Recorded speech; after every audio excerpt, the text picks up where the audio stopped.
Vanessa went to the balcony of a huge house and watched as more and more people were going on the holiday. This girl always imagined that the whole world is a charming country, and her life was an endless holiday. The parents pulled her out of her dreams, and she reluctantly turned her head. Her parents were wealthy, and Vanessa never wondered where all this wealth came from. Vanessa just adored her parents. In addition, the girl never wondered who they really were until one day was too late. The girl thought that evening. Unexpectedly, in the hands of father and mother, Vanessa appeared weapons and father. Barbara immediately grabbed a teenager with her hands, and she was able to save Vanessa, but for her parents, everything ended that day. The girl was left alone. Flashes the orphan. The nanny assured her that they would make her very strong, even more powerful than her parents. Now the child saw only force in the nanny, but this force was manifested only in the care and protection of her pets. At the same time, Barbara could teach girls to protect the same children as she herself. But then she realized that there was no reason for despair. And Always Trust Barbara agreed to become her student. After these events, Vanessa spent the next 8 years at the elite nanny academy, the location of which was kept secret. Ms. Barbara Strick took her under her wing, raised and taught her, and now she felt much stronger. Years passed, and this woman became the director of the elite academy of nannies, which even Vanessa brought in admiration. After numerous lessons and exercises, now the girl was ready for her first real task. The director assured that with such a salary, they will be able to be. However, this person demanded a specialist who had never cooperated with others before. Mr. Paravlone was interested in whether all persons whose names were on the list were really competent. The director assured that all graduates have a good basic skills. They had a deep knowledge of early childhood development and psychology. It was also important that employees were able to provide first aid to the victims. They also taught the techniques of self-defense so that employees at the right time could protect the child. The skill of driving a car and other vehicles for all employees was a must. Cyberspace safety was also of great importance, so employees taught the basics of computer sciences. Barbara also lists the qualities necessary for household, financial planning, politics, and other areas. Oscar Parvalone remembered how 2 weeks ago had a conversation with one person. He intended to put the account of the culprit who had to pay it. Then Mr. Parvalone said he would inform Jack when he would need his services. After that, he added that he now needed milk, but Jack did not quite understand it. The whole thing is that his son Cody loves chocolate milk, and now the Oscar insisted that Jack would give it. But the child took a threatening position. Oscar asked the child why she did not behave calmly as she promised. However, Oscar also had their requirements. At that moment, Jack approached, holding a milk pack in trembling hands, and asked if it was still needed. Oscar strongly denied, and Cody confirmed his decision and reached for the package. Mr. Parvalone grabbed his son, threw him on his shoulder, and was going to go, while the baby still asked for milk. And now, sitting in the office, Oscar said nothing special. Barbara assured him that the baby under reliable care, and then wondered if he wanted to choose someone specific. Oscar began to view folders with the affairs of the workers, but did not stop for them for a long time. He soon came across Vanessa's resume, which he liked for an unknown reason. Having removed the summary, the Oscar insisted that it was this girl who was entrusted with the education of his son. However, Vanessa specialized in cybersecurity, and the director asked if he had a large internet network at home. Hearing the negative answer, Barbara stated that in this case, she would not be able to recommend an employee. Instead, she offered another candidate who also owns Italian, and another who is well known in self-defense. However, Mr. Parvalone did not want to listen again and repeated again that he wanted to hire Vanessa. The director looked dissatisfied with the client but could not refuse him because he paid generously. She soon called Vanessa, and she did not wait long. Immediately came to Barbara. The girl, of course, was worried because it was her first task, but she believed in her success. Entering the office, the girl saw Barbara, who stood her back to her and was in no hurry to return. She thought why it happened, and the director, turning to her, explained that her client made his choice. Hearing this name, the girl was embarrassed because she was familiar with her. Vanessa recalled the headline on the first page of the newspaper, which reported that the Parvalone was struck. It was a Mafia family, which, according to the girl, was involved in a fire in her home many years ago. Barbara immediately advised him not to take this task because, though she handed it away, Vanessa had the right to refuse. However, the girl could not refuse the first task after everything that the former nanny did for her. Until now, the girl believed that she would never get the answer. But now she realized that she had a chance. She remembered Barbara's words when she promised to make her stronger, and now it became a reality. After a short pause, Vanessa strongly stated that she was ready to accept the task and immediately proceed with its implementation. Director in person. Vanessa also thought about, In addition, Vanessa hoped to find out the truth about what happened on that tragic day. After that, Barbara met with Mr. Parvalone again, and the only thing he was interested in was… As soon as Barbara stepped on the threshold, she decided to confess. She called him a full name, and he stood a little away, as if not wanting to talk to a future nanny. However, he turned, and now Vanessa could see the man she would have to communicate with. Oscar was young and very attractive, which was a surprise for the girl. Stunned by his appearance, she even forgot to say hello. Mr. Parvalone decided to break the silence and asked Barbara if the nurse… Through this question, the girl decided that he was a complete idiot and continued to look carefully at his face. She spoke, reached out to him, greeted, and introduced. The girl also noted that she was pleased to meet and work with him, to which he reciprocated. After that, Oscar invited the girl to get in the car when she was ready. While Oscar has departed, Barbara decided for a short time. The director recalled that Vanessa should not reveal the secrets. Except that it is impossible to do hacking and fall in love, the girl promised that she would not let her mentor. Vanessa was convinced that she could cope with everything and was already proud of herself in advance, so with pure conscience could become part of this story. I went to the car. The driver, Adam, immediately approached her and suggested helping put a suitcase in the trunk. She seemed sweet, so he decided to share with the new employee a few tips for further work. The girl politely thanked her husband for the advice and went to take her place in the car.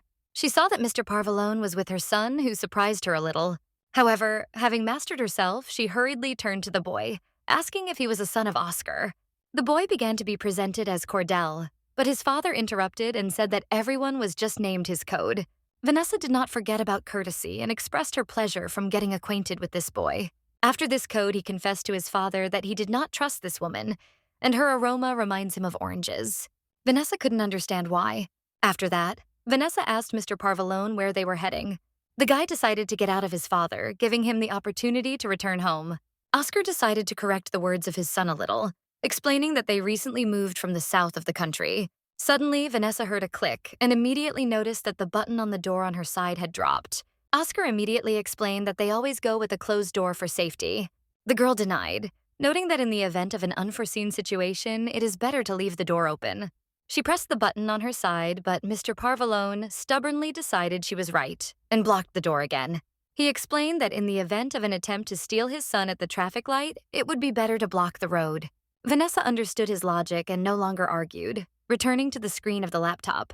At the same time, the girl thought that he had a Wi-Fi without password in the car. Vanessa pressed one of the buttons without explaining the reasons, and the window between them and the driver dropped. Adam immediately returned to them and addressed the boss with a question of his desire. But the boss did not need anything, and Cody noted that their new nanny was extremely cunning and skillful. Vanessa pressed the button again, and the glass between them and the driver rose back. She then returned to the Oscar and suggested setting a password on Wi-Fi if he was so concerned about her safety. They arrived at the large estate of the Parvalone family on the outskirts of Chicago. Adam immediately suggested that Vanessa would follow Oscar and he would do luggage. The girl immediately examined the situation and was surprised that there was neither security nor even surveillance cameras. When they entered the house, Oscar explained that Vanessa's room is on the second floor. The second left. Returning to the boy, he explained that he would now be with that girl. But a boy. Oscar still insisted that Code should now ask all the questions to Vanessa. He decided to save his son from the trip, but in response he received only whims as the boy was convinced that he could do it himself. Mr. Parvalone did not want to involve the boy at all, but he persistently repeated that his father needed his help. It was so angry with the little Code that he threw his drink on the floor and ran out of the house. Oscar confessed that he was difficult without his mother now, and Vanessa noticed how much the boy tied to his father. Then the girl asked if Cody knew what the Oscar was really doing. In response, the man asked if Vanessa was known and immediately mentioned notes on his affairs. However, Oscar decided to tell the girl in more detail. The man confessed that Donna Mafia Parvalone is actually the deputy. Vanessa knew well that being the right hand of the Mafia's head puts him almost one level with the Don. Oscar acknowledged that he had many enemies more than anyone else. He was absolutely sure that these enemies would do his best to get to his only son. This guy was extremely important because he was the heir to the name of Parvalone. Oscar, after all, said that he needs her help to protect the boy, and the girl promised to do everything he needed. She was told about her duties and offered several measures she could take to strengthen cybersecurity. Then she began to discuss again that we had no guards and the staff should be checked. Oscar approached Vanessa again. Meanwhile, the girl noticed on the floor an abandoned bag of drink that left the Code. Mr. Parvalone added that after the guy escapes, she should follow him. Vanessa agreed and ran outside in search of a guy, but the guy disappeared from the field of view. Looking at, Vanessa noticed that the code had already seized some men and pushed into the trunk of their van. She immediately rushed to catch up with them, hoping to have time and save the boy from the kidnappers. However, the car has already drove away and the girl understood. Watching the removing van, she was clearly aware that the baby was abducted. It seemed like a car for a moment, but she was aware that it would not hurt her. And she rushed back to the house to discuss everything with the owner and take the necessary steps. He asked what had happened and the girl explained. A few kidnappers took away the boy. Mr. Parvalone immediately grabbed the employee by his hand and began to push her to follow the car. Vanessa was not mind. On the contrary, she wanted passionately. But Adam has already ran to her.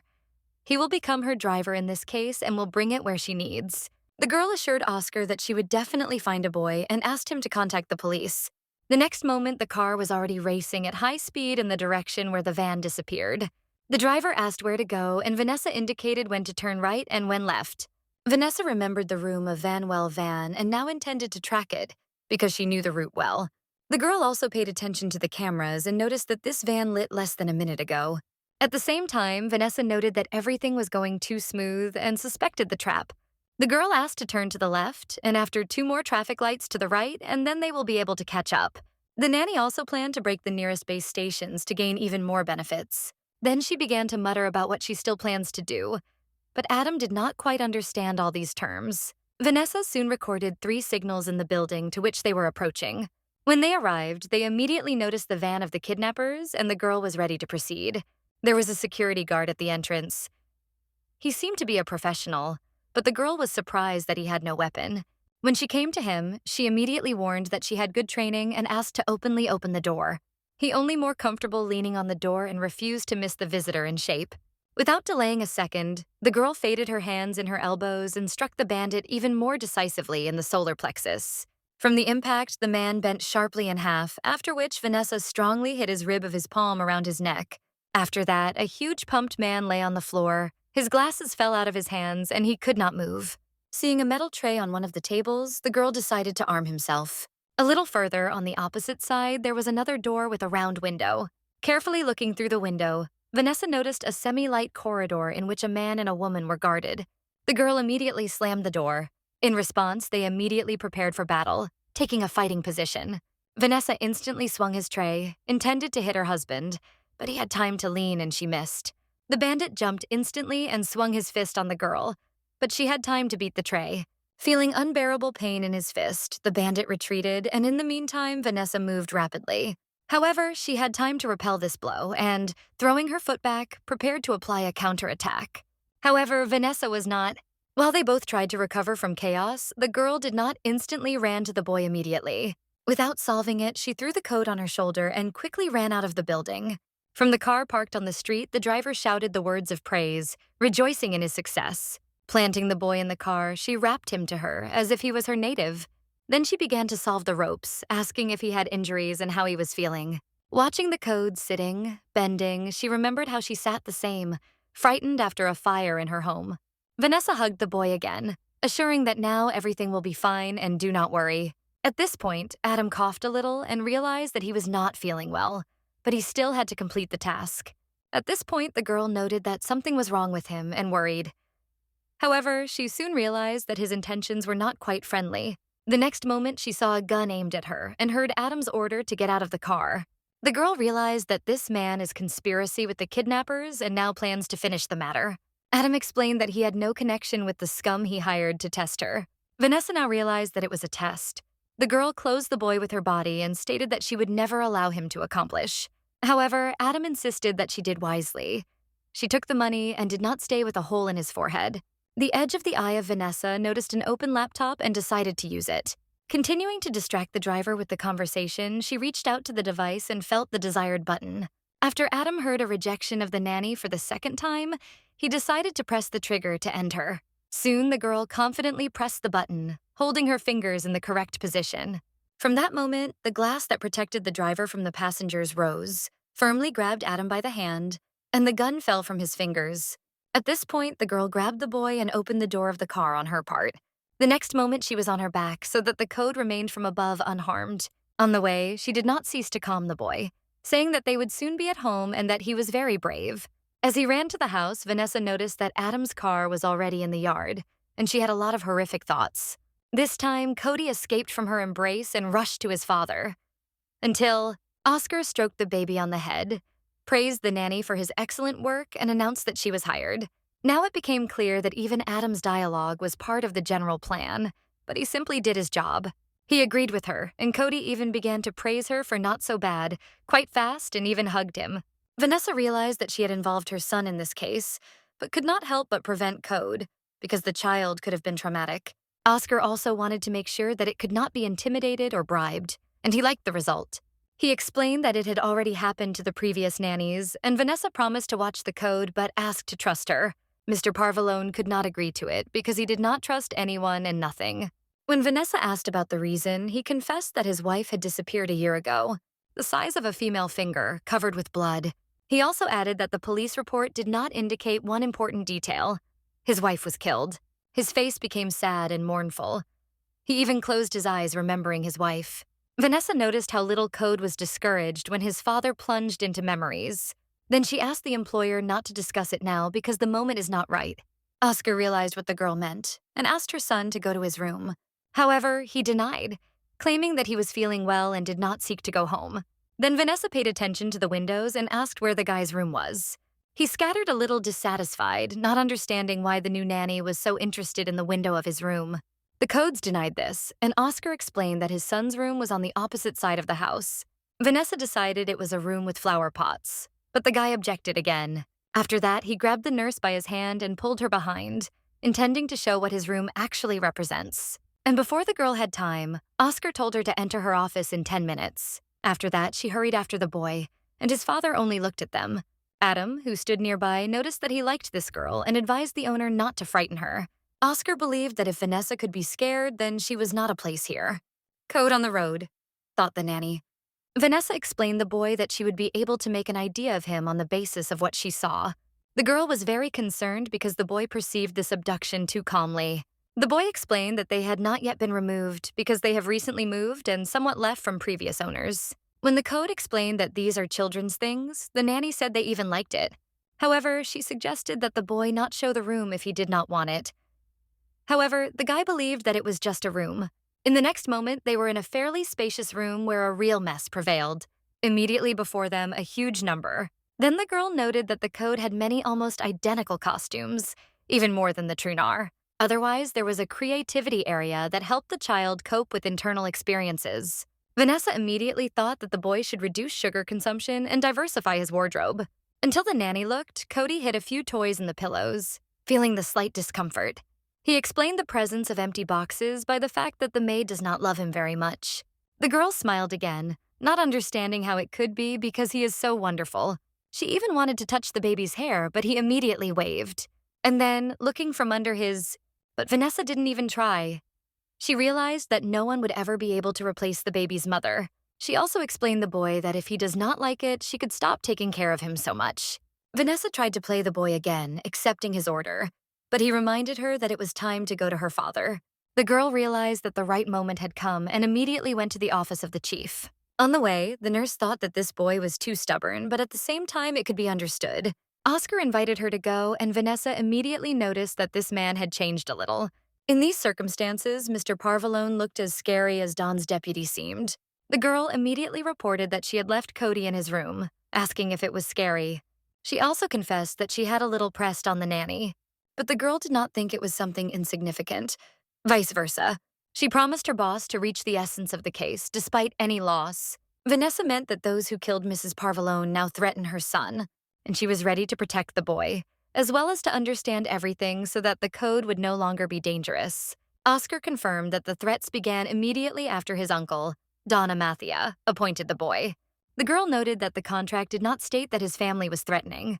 She also noted that such obligations are not included in the terms of the signed contract. At the same time, Vanessa realized that the chief did not pay attention to the small text and decided to use this as a lever of influence. Oscar mentioned that she had been trained in self-defense, but the girl objected, noting that she had just released and that he should have hired someone with more experience. In response, Mr. Parvalone denied, stating that he had hired the person he needed. At first, the girl did not understand what he meant and asked to explain in more detail. For a moment, it seemed to her that this man knew about her past and guessed that she had come to look for answers. However, Oscar only noted that he no longer needed anyone and asked what conditions the babies were needed to stay, the one she agreed to, so he began to offer options for rewards. The man suggested raising payment, although the girl was going to put forward new conditions before. While she was silent, Oscar continued to make offers. However, Vanessa considered it useless if she could not cope and wondered why he needed it. The girl asked the owner to give her full access to everything she needed. Mr. Parvalone asked her to clarify, and the girl added that Oscar became interested in such a statement and her dedication seemed to him unselfish. Vanessa also stated that she only wants to survive this mission, so she was ready to use all possible means. The chief thought, because he could not provide her with a business account or customer data. The conversation began. Mr. Parvalone was also interested in what the girl would get from all this activity, because she was so scrupulous in everything. Having considered a few options quickly, Vanessa stated that she had an even more personal request. After all, she put all her... The girl also asked Oscar to become the chief patron saint of the Academy of Elite Nanny. However, she asked again, and he promised that he would do it in a year when it was time to leave Chicago. However, the Oscar looked at the nanny a little. If this happens, the girl will genuinely regret that she has not died during the task. Although Vanessa was not one who was easy to scare, these words made her think for a moment. The girl realized that he spoke seriously. His eyes testified. Vanessa was well aware that in the event of a mistake, he could slowly kill her. To inspect the house. He then explained that during the next year, it would be her home, unless there is something irreparable. Vanessa looked at this man and could not understand whose side he supported or against. Nevertheless, she listened to his advice and went to look at the terrain, noticing that the house was reminiscent of a small palace. Then she decided to stroll through the garden, at the same time assessing how safe it was. Not far from Vanessa's door, she noticed a guard who had already known unofficially. It was the same guard she had recently killed to save the boy.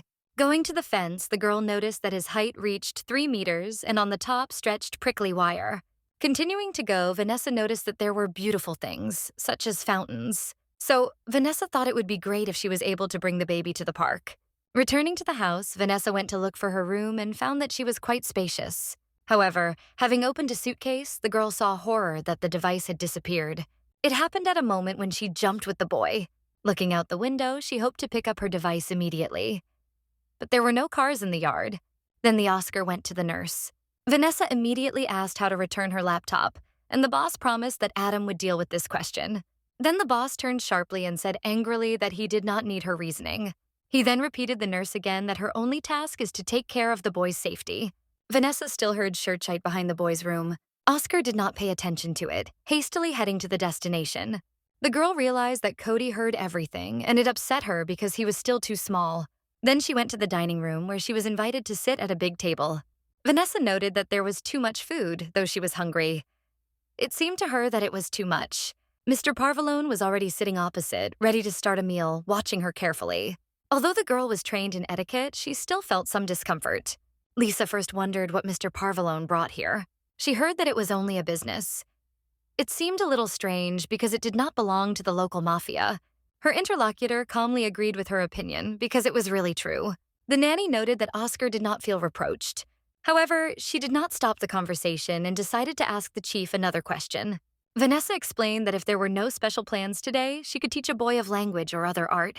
The guy thought a little before answering, as if he was thinking about the offer. The girl heard that Oscar had previously thought about it. But at the same time, he hoped that the code, as the future heir to Parvalone, would meet some expectations. At this point, the door opened in the dining room, and one of the maids came in, bringing a drink to the table. Vanessa felt a little strange and suspicious that the maid had come at this moment. It seemed to her that people look like ghosts here, and the only person she met was the driver. The girl was also very interested in why she was only invited to dinner with a boss. Vanessa eventually decided that she was invited because she was here only the first day, and yet, the girl began to ask what the code did during the day and found out that her father usually took him to work. She believed that it was not proper for the baby and stated that there would now be no longer. At that moment, she noted how the chief's mood changed suddenly, and he clenched his fists nervously. After that, Mr. Parvalone ordered Julia's maid to leave them alone because he intended to clarify something. The girl wanted to ask something else, but he advised her to say nothing more. As always, the security guard was chatting at the door. Mr. Parvalone, with a gesture, ordered him to accomplish a certain task. The girl passed this huge man, assuming that he was ordered to do something wrong with her. However, that man remained in place, and Oscar grabbed her hand and led it in the opposite direction. The girl was somewhat glad that the boss did not boil her in front of all, but at the same time, it seemed too strange to her. Vanessa immediately began to apologize for allowing herself to tell her extra, but Mr. Parvalone interrupted her, noting that she should not apologize, and in that he fully agreed with her. Mr. Parvalone repeated his request again, squeezing her hands firmly, and she agreed. He was already going to say it when a rush was heard and the leader was silent. A moment in front of the door appeared one of the guards. Realizing that the situation was not easy, Oscar invited the girl to discuss it later and went to do her business. Left alone, Vanessa tried to understand why this man was so afraid to speak to everyone. Opening the door to the code room, the girl saw a little duckling on the backdrop of muted light. However, she still called him, inviting him for breakfast, but he decided to stay in the room. Vanessa smiled, assuming that the boy was just afraid to eat human food in her presence. After cleaning, after a short reflection, she heard someone entering the kitchen. Vanessa also promised not to bother Mrs. Kennett and noted that the new worker was perfectly cleaning. The maid approached one of the cabinets, almost pushing Vanessa, and explained that Mr. Parvalone wanted coffee. At this point, the owner's voice was heard from the door, who asked where his coffee was. Oscar noticed the girl's interested look and decided that she had a problem. At the same time, Vanessa could not fully understand her boss, because yesterday he tried to tell her about his son. After the death of his older brother, Uncle Oscar became a Don, inheriting power. On certain sites, the girl learned that despite his short stay here, he had already made enemies. At the same time, Vanessa could not understand why this man stubbornly climbed into the thickening of the problems and why he did it at all. And then the girl thought that Mr. Parvalone apparently exhausted his business in the South. Then she heard it as she was called a crazy aunt. However, this did not annoy her. She went into the room and saw that her duckling had already been folded in her laptop bag and the codes were looking for something. The guy could not find his favorite tie, and he was gathering with his father at the evening. She immediately suggested staying at home and playing while Mr. Parvalone resolves his affairs. The boy was very upset and tried to remind his father of his uncle's desire. When Mr. Parvalone was about to go, he turned to his medical jed and asked him to closely follow his son. At this point, Cody looked closely at the nanny, hoping that she would ask her father to take the baby with her. Oscar was unable to do this immediately, but assured that he would discuss this issue with Vanessa when he returned. The girl decided to discharge the situation and suggested that the baby dinner together. Vanessa wanted to say something else to the boy, but Cody shook her best to get away.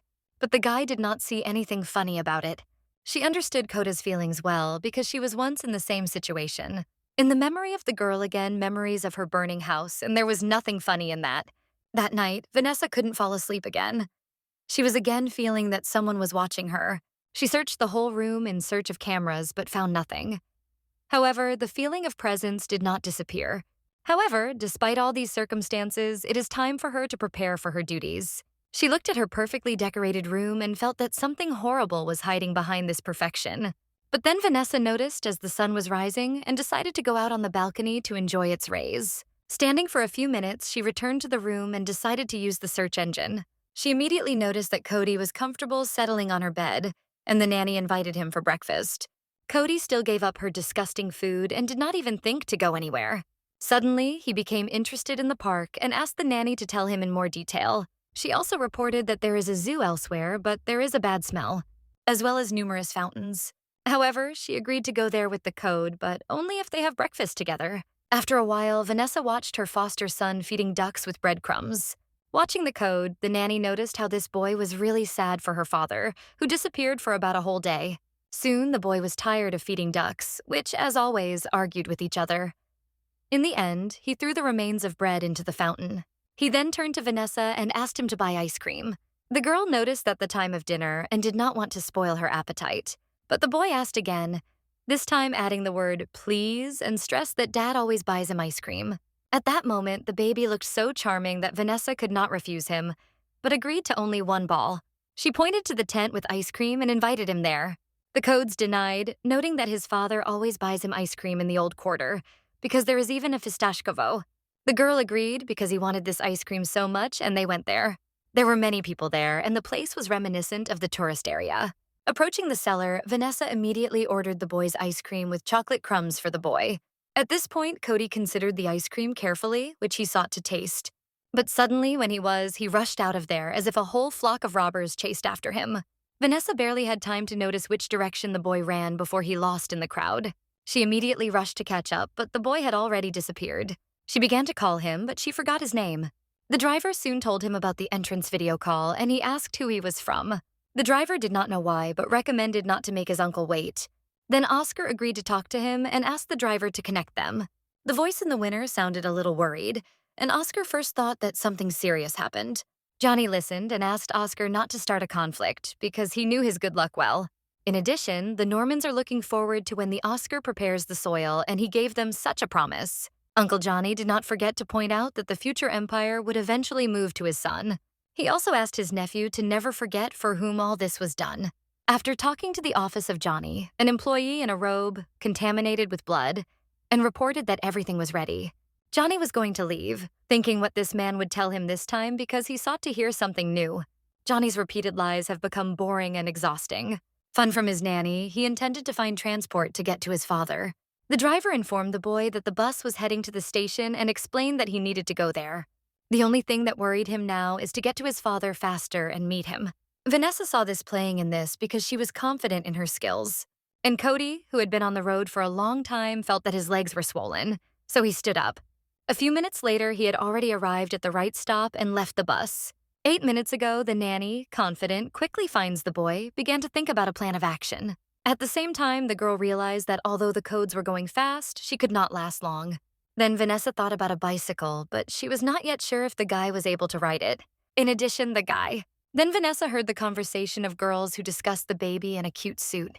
Vanessa realized that the girls were talking about the code and immediately wondered what bus he went. The girl was a little embarrassed, but the nurse repeated her question. This time it is more gentle. The nurse realized that the guy was heading. Soon Vanessa noticed a man with a bicycle, on which there was a trunk ahead, and in it sat a dog, still in the basket. Vanessa guessed that they could blur, so she hurried to return the dog to its owner. The girl fled rapidly, bypassing cars moving both sides, signaling her continuously. When Ina reached the bridge, she saw a long traffic jam and realized that she would be late, so Vanessa decided to test her parking skills. After a few seconds, she was on the sidewalk, scared of passers-by, but she had no time to pay attention to passers-by. She had to have time to intercept the boy. Vanessa later finally got to public transport has not yet arrived, and it managed to park her bike. She found a cozy corner for her two-wheeled transport near the stop and went on foot. The girl stayed for another minute before the bus arrival. This minute flew very quickly, and the bus arrived at the right stop. The code seriously frightened the appearance of Nanny in front of him, but he could not understand how she found him so quickly. He continued to fight, trying to get free, and shouted into the night. Without hesitation, the girl shook his jacket sharply, and the guy dropped out of her instantly. Landing on the heel, the guy felt a sharp pain, but now he was more disturbed. Cody wept, twisting a ball on the sidewalk while continuing. But Vanessa denied, because her duty was to defend the small, and she also tried. The guy persistently insisted that his father, staying himself, was also in danger. Nanny tried to reassure the code, assuring that there are many people. The guy shouted sharply that after what happened to his mother, his father simply cannot trust any of them.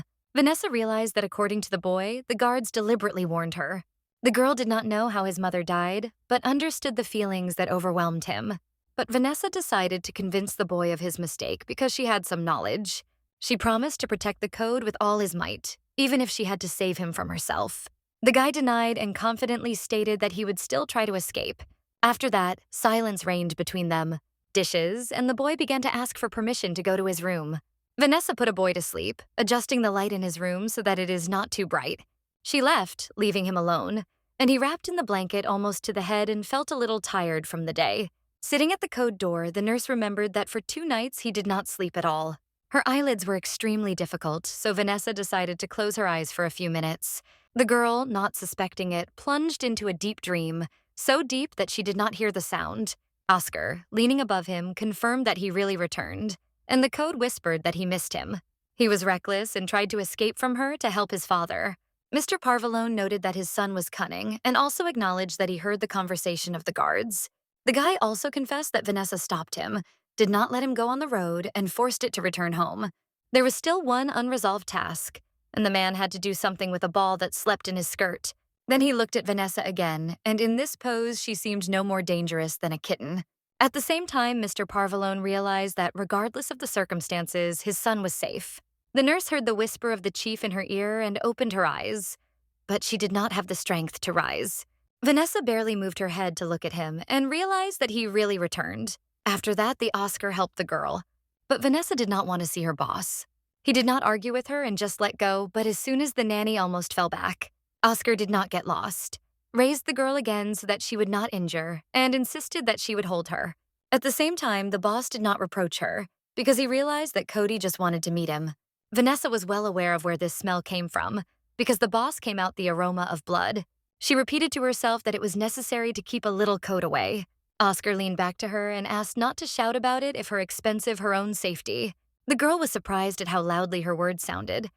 She didn't even notice it because of fatigue. At the same time, she knew perfectly what the sound of her voice was when she screamed. She tried to explain to the supervisor that she was constantly monitored for unknown reasons. The next morning, Vanessa was glad that she was finally able to sleep and now felt less tired. She remembered Mr. Parvalone brought her to the room and felt embarrassment. She considered it strange because Mr. Parvalone was the person she had to be afraid of the most. But having spent some time with these people, Vanessa realized that they were, and Cody himself did not look like a sacrifice to be rescued and protected. The girl realized that he sought safety for his son, but for some reason he brought him to Chicago, like a nest.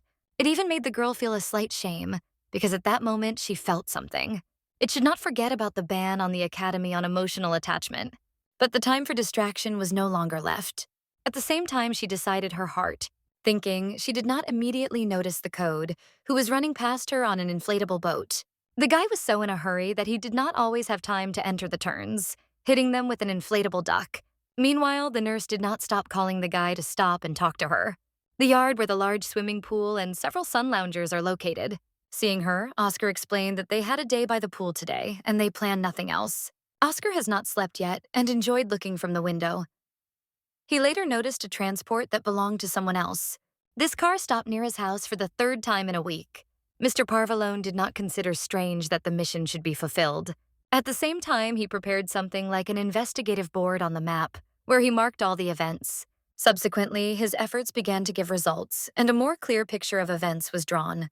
Mr. Parvalone assured Little that the next day they would definitely rest together. The girl turned her gaze to the Code when he jumped from the acceleration into the water, lifting a great wave. His jump raised many splashes that flew to Vanessa, almost completely pouring it. Mr. Parvalone only smiled and noted that the girl did not understand anything. Removing his glasses and putting them next to him, he leaned closer to the girl so she could hear his words immediately. Then the driver appeared on the threshold and immediately realized that the nanny first witnessed such an event. He then gave the nanny towel, explaining that he brought it specifically for her, and suggested that he join. At the same time, the remnant noted that she will be a little hot in uniform, so it is better to dress. However, Adam decided to explain in more detail the girl why he did not cross this threshold. The driver began to say that Oscar and Code not only eat in the pool, but also sleep here, who came to the conclusion that Vanessa agreed. Vanessa felt the same relief, allowed on that day, and here she approached Cody, suggested that he spat together by the ring, considering it a fun entertainment. And here behind her back, she heard the voice of Oscar, who hinted that she would not be able to escape from here. Mr. Parvalone immediately pointed to one of the door, explaining that it was a dressing room. The next moment, they both were underwater, straining every effort to get to the ring as soon as possible. And when they burst on the surface, while they were underwater, it was captured by the flow. She began to tease him like a baby, trying to play, but it was just anger of the boy. She did not tear him away from the duck and soon joined the owner to sunbathe on the bed. Oscar noted that they were having a nice time, and Vanessa sweeping that the guy had a great supply of energy. While the adults were enjoying the holiday, the Code was constantly clapping in the water, not wanting to leave it. Oscar remembered how recently the girl tried very hard to access his safety system. He even felt some suspicions because he decided that the nanny had hidden intentions to approach him. Hearing such words, Vanessa even stopped chewing sandwich, because the boss himself promised to give her full access. Listening to the girl, Oscar staged the sofa as if a model and asked if she had such full access. Although Oscar clearly joked, Vanessa, knowing him as a serious man, could not believe that it was only a joke. For a moment, she even thought that her boss had been replaced, and now a completely different person was in front of her. The driver Adam again appeared on the doorstep and asked the leader to talk to him. Usually, the driver did not bother Oscar for no reason, so he immediately got up, wanting to find out what happened. Vanessa believed that after all this disorder, Mr. Parvalone would just leave, and Kevin thought the same. Adam briefly explained the essence of the case and suggested that the chief himself understand it. However, the Oscar could not leave this place, as it was planned to visit the pool today. But hearing the words of his son, he thought about his advice. Mr. Parvalone was even a little pleased that his son understood him and did not get angry, so he agreed. But before leaving, he turned to Vanessa and asked her to look after the guy. So he quickly disappeared outside the door, and the girl had time to notice that her boss looked a little frightened. Meanwhile, Mr. Parvalone, following the driver, headed to one of the areas of the fence near the gate. At the same time, he asked Adam if he had managed to see the car license plate that stopped near his house again. The driver confessed that he was in the kitchen at the moment, but was convinced that these people had been watching him for a long time. When the Oscar arrived in place, he saw that on the rods, the fence hung a split teddy bear, filled with blood. Meanwhile, Vanessa noticed that the boy was still missing, so she suggested that he dive after the rings. However, the code was already tired of this game, so the nanny decided to offer a new entertainment. Although the game seemed stupid to the boy, the girl still decided to play and offered to start with his favorite animal.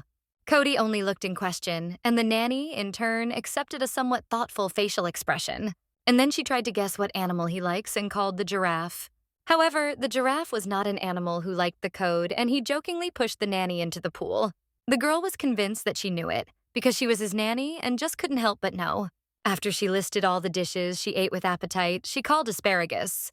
But this time, Vanessa was wrong, and Cody pushed it into the water with even greater enthusiasm. The girl made a flip into the pool, imitating that she got a powerful blow. Then he dared to confess to the nanny that she was not as bad as he had previously considered. And then the girl noticed Mr. Parvalone behind him, realizing that he never returned to continue bathing. Catching a nanny look, code 2. Mr. Parvalone proposed to call Adam to his son if he would like to continue swimming. Meanwhile, the girl did not linger for a long time. She immediately asks. Removing the towel from his neck, he threw it in the face of the nurse and ordered him to appear in his office after 10 minutes dry. Given the time she had at his disposal, Vanessa was aware that she could. She told the nanny that Adam refused to swim with him because she did not like to wet her hair. The girl seemed quite interesting, and a few thoughts were flashed in her head. However, she leaned to the boy and asked what his favorite food was. The codes confessed that he really loves frozen desserts. 10 minutes later, Vanessa knocked on the door of the chief's office, and he loudly invited her to enter. Mr. Parvalone sat at his table, taking a serious look at the laptop screen. He invited the nanny to view a record from the camera made about an hour ago. The girl could not even believe that there were cameras in the estate because she did not notice them. Oscar explained to her that the cameras were only from the outside, but she doubted whether he was telling the truth. Looking at the entry, the girl realized that the territory had an invasion. Then she noticed a spooky frame, which without exaggeration was scared of Vanessa. The monitor clearly visible the bloody bear hanging on the fence. It was nothing but a threat, and Mr. Parvalone agreed completely. The girl also realized that it was a threat to the code, but that is why she came to protect him. Vanessa had no doubt about her capabilities and was ready to take control. At the same time, she noticed that the boy toy no longer hung on the fence. Over time, a muscular man appeared on the laptop screen who was holding a bear. The nanny also noticed something and asked the boss closer to the camera to the shoulder of the villain. But even at maximum magnification, due to the low image quality, the girl confessed to the girl knowing the right program to improve. Oscar gave her a laptop and she immediately got to work, not even paying attention to a drop of water that slipped from her hair. The drop fell on the Oscar shirt, and he thought that the nanny had not enough to dry his hair well. The nanny knew that such tattoos were made in Russian prisons after 2 terms of imprisonment. Oscar considered her knowledge incredible, but she was amazed by the fact that in 1 month he was able to make enemies. The girl suggested that on the horizon of Mafia Parvalone, there were serious problems with the Russian. She also suggested that her boss inadvertently invaded their territory or had something they needed. He began to seriously interrogate where she had such knowledge that goes beyond the ordinary. The girl stuttered, realizing that she inadvertently said unnecessarily, and now she had to justify. She started with a study before accepting a job proposal. Mr. Parvalone could not stand and hit his fist on the table because it concerned his sphere of activity. Oscar still did not believe the nanny, and every minute she became more suspicious to him. Grasping Vanessa's scared of her shoulders, he demanded that she tell the truth. Otherwise, he would be expelled. He added that he would never allow his son to be protected. The girl realized that she was a crucial moment and she needs to turn to her boss. At the same time, Oscar should not know that she actually investigates the murder of her parents. At this point, Mr. Parvalone clenched the girl's shoulders even more, giving her exactly 5 seconds. Vanessa thought he could put him on. The girl, a little shaking in her voice, confessed to the Oscar, which could get into great trouble in the future. He did not realize that the threat to Vanessa could be greater than for himself, and asked for explanations. The nanny confessed that there would be problems with both the law and the academy. Mr. Parvalone remained in doubt about the girl and suggested that she could be a participant in a criminal group. Vanessa did not expect it in any way and was surprised that her boss could think about her. He continued that the nanny could be a member of the syndicate or work on competitors and now came to spy for him. The nanny exclaimed that she was only a freelancer, and Oscar realized that this girl was actually a hired worker. The girl realized that her chief did not completely understand her. She tried not to laugh and lowered her head. The nanny continued her story, confessing that Frelalen's hacker is working and sometimes involved in illegal cases. She then noted that such people are called black hackers who really need money. Then she continued her role and noted that, at that moment, Oscar remembered the day his son was abducted and the actor. The girl also started telling me that, in fact, sorry, but I can't continue or change this text. If you have other questions or instructions, please let me know. Oscar wondered if the director knew about it, and the girl began to ask him not to tell Barbara. Watching the expression of the chief's face, Vanessa realized that he began to trust her again. He promised not to say nothing, but at the same time, he had such a facial expression. And he was not mistaken, because immediately afterwards, Mr. Parvalone asked the nanny to find someone for him. The girl hoped that this task would not be difficult for her, and began to be interested in who he needed. Oscar D. was silent. For Vanessa, this really did not make any difficulty, but she needed a copy of this video to work. Oscar handed her tablet with all the materials needed. Leaving the chief's office, the girl thought. For some reason, it seemed that he believed her too quickly. She was ready to accept any work he would offer in exchange for his silence. In addition, Mr. Parvalone gave her a tablet connected to his network. After all, not everyone would entrust their hacker data, and the nanny thought it could be another test. After all, if she were in his place, she would give hacker access to the data to see how he would use them. And here she saw a program that recorded all her actions on the tablet in some other place. Vanessa decided not to bring her employer and make every effort to enjoy her performance. At this time in the south of the country, one of the trusted workers, Johnny, knocked on the door of the office of his leader. An employee named Simon entered the office and stated that there were some problems. At first, Johnny thought that the employee was talking about his outfit, but it turned out that it was not what it was about. Although he heard that he was advised to change the cut of his clothes to a little more loose, Johnny did not worry at all. With his noticeable dissatisfaction, he spat the seeds of seeds in the jar. Simon noticed that his boss was in an extremely bad mood, but he still needed to say, he has already exhausted even the very contemplation. Simon then acknowledged that the program for tracking recorded anomalous data input. Computers have found this program so quickly. Simon then noted that the background programs on the tablet were viewed, and the Oscar is probably able to understand them.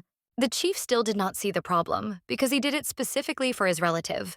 However, the employee worried that the Oscar could accidentally remove this spy software. However, Uncle Johnny was convinced that his nephew would not do it, and again began to spit the seeds. Then he struck the jar on the table slightly, but his face remained calm. Johnny was certain that the Oscar would not interfere in his case, whatever he did. Once upon a time, the chief gave his nephew a lesson that he had to remember for a long time. Initially, she decided to set up a facial recognition system. The girl was convinced that the mask on the face of the villain would not be able to deceive this program. A secret life, sooner or later, it will still appear in the frame. While the check was continued, Vanessa decided to check how the code was there, but soon received a signal about the found coincidence. The girl thought it was. There, she saw a photo of a guy who was twisted in different poses in front of the camera. Vanessa saw that the villain even had her own account on Facebook, and that surprised her. The man was not ashamed at all and often taught his photos and videos. Looking at them, the girl felt that she noticed something interesting and decided to dig deeper. This time, Cody looked out the window interested in what was happening on the street. Kenneth knows with a cleaner and a cloth somewhere. Cody decided that the driver was trying to intimidate him. Looking around, she saw that Oscar had kept a plate with food she brought for her. Oscar explained that she had just missed dinner, but the girl was more concerned about whether he ate Cody. Sorry, but a text fragment is not complete enough to make a request. Please provide full text. Oscar immediately noticed that there was no tattoo on this shoulder. At the same time, he did not understand what it could mean, and suggested that the program probably failed. However, Vanessa assured that he was he and that he did not even have a twin. Mr. Parvalone then decided that the villain had attacked twice. His body from the bones to the muscles is perfect. This is the person they are looking for, but his tattoo is false. She then assumed that the offender could know that he was locked up the cameras, so he staged everything. Then Mr. Parvalone realized that this man intentionally pushed him to cooperate with the gang. And now he considered him a two-faced scum who exactly should not be trusted. Meanwhile, Mr. Parvalone was pleased that he made the right decision when he hired this girl. Vanessa is not quite clear. Then Vanessa began to question why Oscar chose it, but he asked her to think about this issue. And then she said that Oscar explained that her summary is mainly focused on computer skills. The girl grabbed her head, learning that the boss somehow found that she was a hacker and forced her to confess. She suggested that she was hired so that the Oscar could extend the skills of criminal syndicate. At that moment, their conversation came to an end. The boy wanted to know what was happening, but the adults assured him that nothing wrong.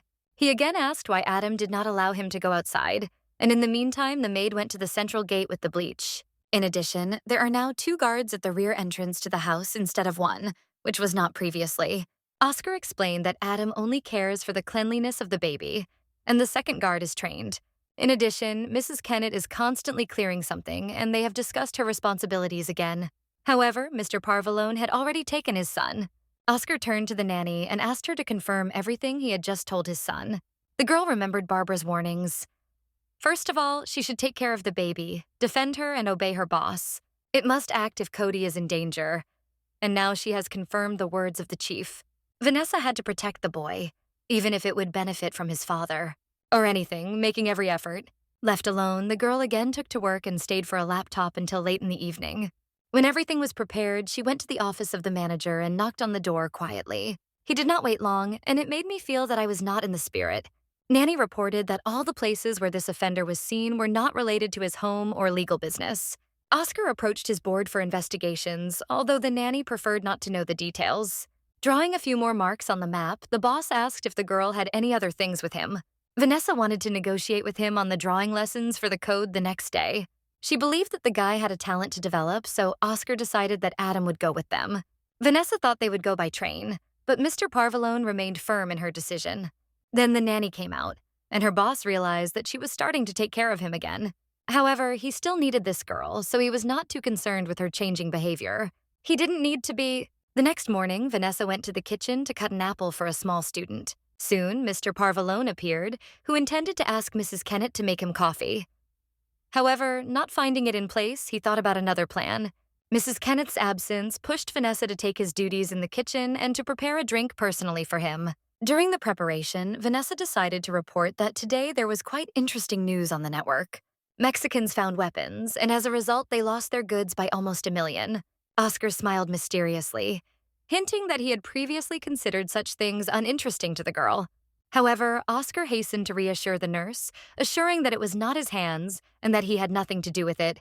Noticed that Vanessa did not believe, he explained that he had not enough people to arrange something like that. The girl realized that it looks truthful, but there were still some doubts. During the coffee, Oscar confessed that Ivanova's grandmother's number. Ivanova was not just a grandmother. It manages all group organizations in Western Europe. In addition, Mr. Parvalone warned the nanny that the Russians have a very sensitive nature. Just after drinking coffee, Oscar got out of the kitchen, wishing him the knife thought before. However, Cody believed that he did not need friends at all. However, Vanessa was persistently recommended to try first. Soon they were among the crowd of captured people who just admired the boy's costume. Meanwhile, Vanessa advised the guy to be polite with everyone, though. As soon as Cody was among the children, they are immediately...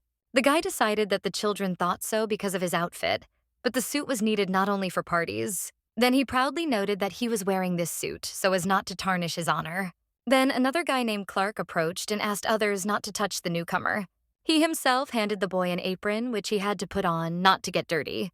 Cody looked carefully at the outfit of a little Clark and decided that his father, probably a sailor. Clark denied, noting that his father was a prominent dentist. After class, Claude met with the nanny, who was instantly interested in his first lesson. Dissatisfied he would have to come back here next time, he explained that the clutch needs to learn to work with shadows and may have daltonism. In the car, the driver began to ask the boy what he painted, but Cody did not draw for him today. Then he decided to share with the boy what he really likes when the picture was made in the form of a mosaic. Vanessa paid attention to it and began to ask what he saw behind them. Without going into details, Adam only asked the passengers to stay firmly. He then gave full gas, and it made Vanessa and Cody to hit the back of the back seat. Meanwhile, the nanny herself began to look out the window, watching a car which was probably persecuted. However, his sharp maneuver did not prevent the pursuers to fall behind, and he began to consider the following action. He had to break free from these people at any cost and keep the code safe. Cody wanted to understand why they could not go with their father, but Adam knew that bringing those people to the estate was a bad idea. Adam thought that if the shooting began, the guy could get under fire. She realized that she was going to jump out of the car again, but promised that Adam would slow down the movement. The driver sharply returned to the lane where there was a comfortable place to plant them. The nanny, without spending time to prepare, immediately jumped out of the car, keeping the boy firmly in the arms. The girl hid around the corner, hoping that the car that haunt them would not notice them. Soon the car really drove by without even slowing down to look inside. They seemed to be safe now, so they sighed with relief, and the nanny looked carefully to evaluate the situation. The boy was about to say something, but the girl immediately covered his mouth with his hand so that he did not make a sound. The black car again appeared in the lane where they were hiding, but the nurse noticed that it was another car. However, she also realized that this car is looking for them and was... However, the second car drove by without noticing the guy and the girl hiding around the corner. After that, she released her hand from her mouth, and he asked who it was. But the nanny did not know. Given all the circumstances, Vanessa guessed who could pursue them. She took the boy by her hand and offered to return home, thinking about the safe way. At this point, Mr. Parvalone. He soon noticed that the nanny, along with his son, strolled near the house. The boy, seeing his father, immediately rushed to him, pushing Vanessa without saying her a word. Oscar noticed that his son was a little frightened, so he hugged him and asked if everything was fine. In response, Mr. Parvalone decided to strengthen the safety measures. Instead, the nanny planned to cancel drawing classes. In that situation, the girl could only try to minimize the consequences because nothing could be changed. Then Cody returned to them again, completely forgetting everything. The picture depicted Cody's mom, and Oscar seemed to be beautifully portrayed by his wife. The boy returned to the nanny and promised that he was drawing her portrait next week. The girl wanted to explain to the little one that next week he would not be able to go to class. However, Oscar put her hand on her shoulder, clearly making it clear that she should not talk about it. Mr. Parvalone wanted to hang a picture. Of course, the girl could not deny, although she really wanted, because she wanted the guy to be safe. After typing his uncle, Oscar was waiting for the answer and preparing for the conversation. A niece call without warning was a surprise for Johnny, but he needed help. He asked his uncle to send Nick and Anna to him, although they had agreed to limit the number of people to a minimum. Oscar explained that the situation in the city is exacerbated, and it really needs the help of these two immediately. However, Oscar assured that he did not interfere in such cases. Only the actions of the groups cause him anxiety, and in response, Johnny suggested a doctor's nephew, but did not work with unforeseen risks. In addition, he believed that the doctor would find a lesson and there was no need to appear here. Uncle agreed, but Nick and Anna still had urgent cases and could only come to Oscar next week. After they agreed, Johnny did not forget to ask the small code. At the end of the conversation, Oscar suggested that his uncle knew about persecution and that he was thinking about Mexicans. Then he asked the chief how Cody told him that he and Vanessa were safe and at home. Then Adam suggested thank Vanessa because she is a real champion in jumping from the car. The driver is also convinced. However, Mr. Parvalone believed that it was not in luck, but therefore relied on his inner voice. Looking at the windows of the house at that moment, Oscar also noticed that the archives had no mention of a fire in her family, so she suggested that the data could be removed periodically. She did not see the point in connecting to the network now, but still decided. NASA remembered the mirror program and decided that it was because of it that she could try to access the data. And again, she took up her hacker skills to find out where the data went. After hard work, Vanessa finally managed to solve something. She found a large network with powerful firewalls and fake IP addresses, but it seems that Oscar did not have access to it. However, the girl decided to find out who stands behind it and begins to collect data In a week, Vanessa again attended a lesson of drawing with Cootie and asked her to behave decently.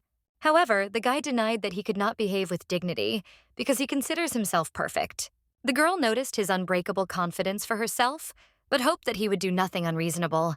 Going to the class, he instantly threw his apron, and now Codes noticed that the baby was... At this point, a man with a mustache entered the class holding a brush and invited the children to take turns. At this point, another nanny asked Vanessa how much time she works as a nanny, and found out that only 2 weeks. It was very surprised by the interlocutor because the girl in uniform looked extremely professional, and the nanny who was called. In addition, the girl, however, she had her difficulties. In particular, she had to flee and hide from the pursuers. However, the girl found pleasant moments in her work and always tried to stay in one place. Suddenly, the class near which they were standing crashed for them. The rocks flew in different directions. Several even hit Vanessa's face, but only one worried it. What happened to the code? She immediately rushed into the class and saw that a stranger had already kept a baby under his armpit.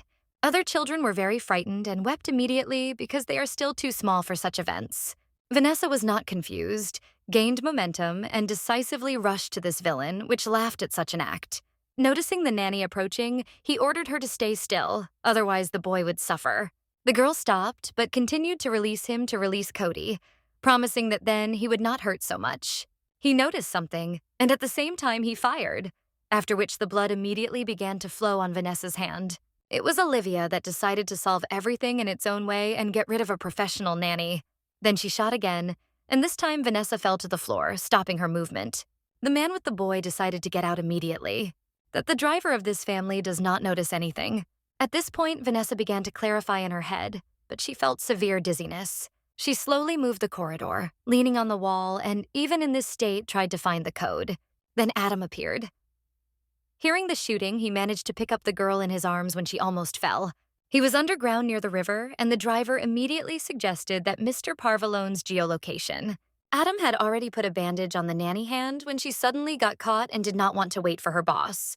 She decided to rush immediately in search of code, asking Adam to join her later. The driver still asked her to wait, but she was already in a hurry to the tunnel, which was quite close. Vanessa knew that she would walk there much faster, because she could not wait when she would finally meet Cody.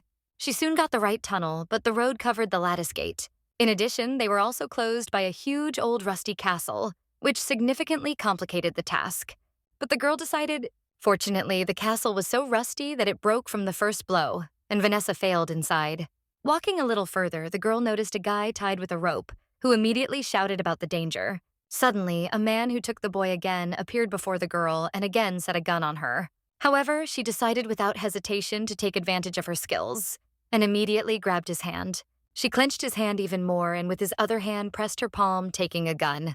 Now she threatened the bandit with a weapon and ordered him not to move unless he wanted to die in place. Vanessa immediately turned to her direction, but the bandit warned that she better did nothing. Then the girl began to ask who they were and what they wanted. Cody shouted that he was a gang of Mexicans. The guy was convinced that these people wanted to take revenge on his father because he became the best mafia. Olivia said that Oscar decided to take control of their business in the area. He heard the voice of his father, who expressed his admiration with a speech that he thought was wonderful. Everyone immediately turned to the Oscar. He did not come. Nick and Anna stood next to him, and now they decided to understand everything on their own. Vanessa has not yet seen these people, so she asked Mr. Parvalone who they were. At the same time, the girl noticed that these people look like professionals and know their business perfectly. Anna, with a slight reproach, noted that they got into the mess on the first day after arrival and prepared for the fight. Mr. Parvalon only noted that he was very sad for these two men and told about their character and habits. Then the villain began to exclaim that they should all be back south, because this city was already busy. However, Oscar doubted this because they could not even protect their weapons. Vanessa watched them and felt that her mood was bad. And here Olivia intervened, noting that despite the fact that... And then Cody exclaimed what they would do, as they want, and this bandit would see what would happen to their enemies. After that, Olivia tried to intimidate the baby, but Vanessa stood up for him. She realized that they did not intend to kill her in place, otherwise they would shoot her immediately after entering. She realized that this place was their main base, and they did not expect to find it so quickly. At this time, Nick and Anna Whispers discussed how smart Vanessa was, because Oscar had already told them about it. The robber Olivia was not going to tolerate this attitude, so she ordered the nanny to remain silent. He proposed not to resort to weapons, but to solve everything as true civilized mafia. Nick noticed that there were only 4 against 8, despite the fact that they were injured. Anna even called it cowardice, but Olivia did not want to look stupid and offered them the first to put their weapons. Vanessa believed that in such a situation it was really better to do so. Mr. Parvalone put a gun in a holster and put a fuse. And the bandit who stole the baby was convinced that he could put these people naked. At this point, wanting to take the code away from the danger, Vanessa grabbed him again and bounced him away. While Vanessa was keeping the guys safe, others have already started a merciless battle. Mr. Parvalone and Anna showed themselves on the best side, leaving no chance to the opponents. Nick also lagged behind in skill and applied his techniques against Olivia's bandit. At this point, one of the Mexican fighters approached Vanessa, and she, despite his wounds, prepared to resist. As soon as he approached, the girl hit him instantly, and he fell to the ground from a blow. She realized that this was not enough, and with all his strength came to the bandit, pressing him even stronger to the floor. Meanwhile, Oscar, with assistance, continued to fight other bandits, which were quite strong opponents. The nanny decided that it would be safer to pick up the baby from here, so she immediately lifted him on her back. And suddenly there was another gang in front of her, with which Nick was able to exercise quite successfully. Until Vanessa had time to reach the exit, all members of the Mexican group were already lying on the ground, neutralized. For Anna, this girl reminded someone who she could not remember. She wondered if Vanessa was a victim of DeBuffalo. The girl tried to say something, but suddenly began to settle on the ground, and Nick barely caught her. He realized that the girl had lost a lot of blood, and it was then that Oscar ordered the bandits to be drawn to the annex. Oscar instructed this case to assistants and carefully took Vanessa in his hands, insisting that he would take it to the car. He noticed that she did much more than expected. Subsequently, she opened her eyes again. At the same time, she hurt the whole body, and here Nick appeared to explain to Anna that, at first, the girl did not understand who Anna was, and he explained that she was his partner, after which he introduced himself. Thanks to Oscar, he learned who Vanessa was. She broke the cars and caught the balls on the fly. The girl believed that she did her work as well as he, but Nick doubted that they were doing the same. Vanessa was still worried about the code, but now he was sitting with her father and watching TV. When Nick left, the girl realized that Oscar still decided to strengthen the security and seemed to know these guys well. In addition, the nanny was a little worried that she would have to stay in bed, but decided not to waste time. Taking the tablet, she intended to try to find the whole database again using a mirror display program. Dozens of accounts were also detected, and then it was able to find the main complex in the south. However, the girl was still interested in where they stored their data and realized that it could be removed. Then Vanessa introduced the search line Albuquerque and began to view available information. Almost immediately, she saw that this archive contains more than 200 files with a variety of content. It was information about racing, jewelry, gambling, and similar topics. These archives contained agreements concluded for several decades, and Vanessa reached a single conclusion. She suggested that her parents were criminals, probably moneylenders. Their money passed through casino and horse races and then sent jewelry to the black market. Suddenly, the screen darkened, and instead of the image, there was a warning sign. The girl realized that something. She also suggested that it could be a break in the system and decided to take the Oscar cybersecurity seriously. At this point, a young man surrounded by several monitors in Albuquerque noticed her attempt to break and appreciated her skill. Now Simon was intrigued what the attacker was looking for and how he had penetrated into their home. The thief, Vanessa, having completed her business in Julia's house, asked where the people who know Oscar were found. She reported that they are in the kitchen, and Nick and Anna discussed further plans. When the nanny came, Anna was a little surprised, as she woke up so early, especially with the injury. However, the girl could not wait to thank them because without their intervention, the code could have serious consequences. The nanny also thanked for the support, to which Anna replied that they were for that and here. And Vanessa recognized her mistake when she returned to drawing lessons. So, the ambush here could be predicted that a little upset her. Anna hastened tried to reassure her, reminding him that Mr. Parvalone himself decided to continue his studies. Nick added that now, when they are already here, Vanessa no longer needs to be replaced. After that, the guy also noted that Oscar appointed them with his representatives before he was sent to Chicago. Vanessa surprised the news somewhat that Mr. Parvalone became a deputy only a year ago. Davushka remembered that his wife had disappeared during this period, and immediately he was appointed a deputy. The nanny considered it a rather strange coincidence, but Anna advised not to tell anyone about it. Watching the reaction of these two, Vanessa realized that they were hiding something from her. Then she began to ask them why the deputy was responsible for such a small detachment. But the girl did not have time to complete the question because she noticed something in the closet, the door, and realized that they were not just so tightly closed. Immediately changing the subject, Vanessa Apollo.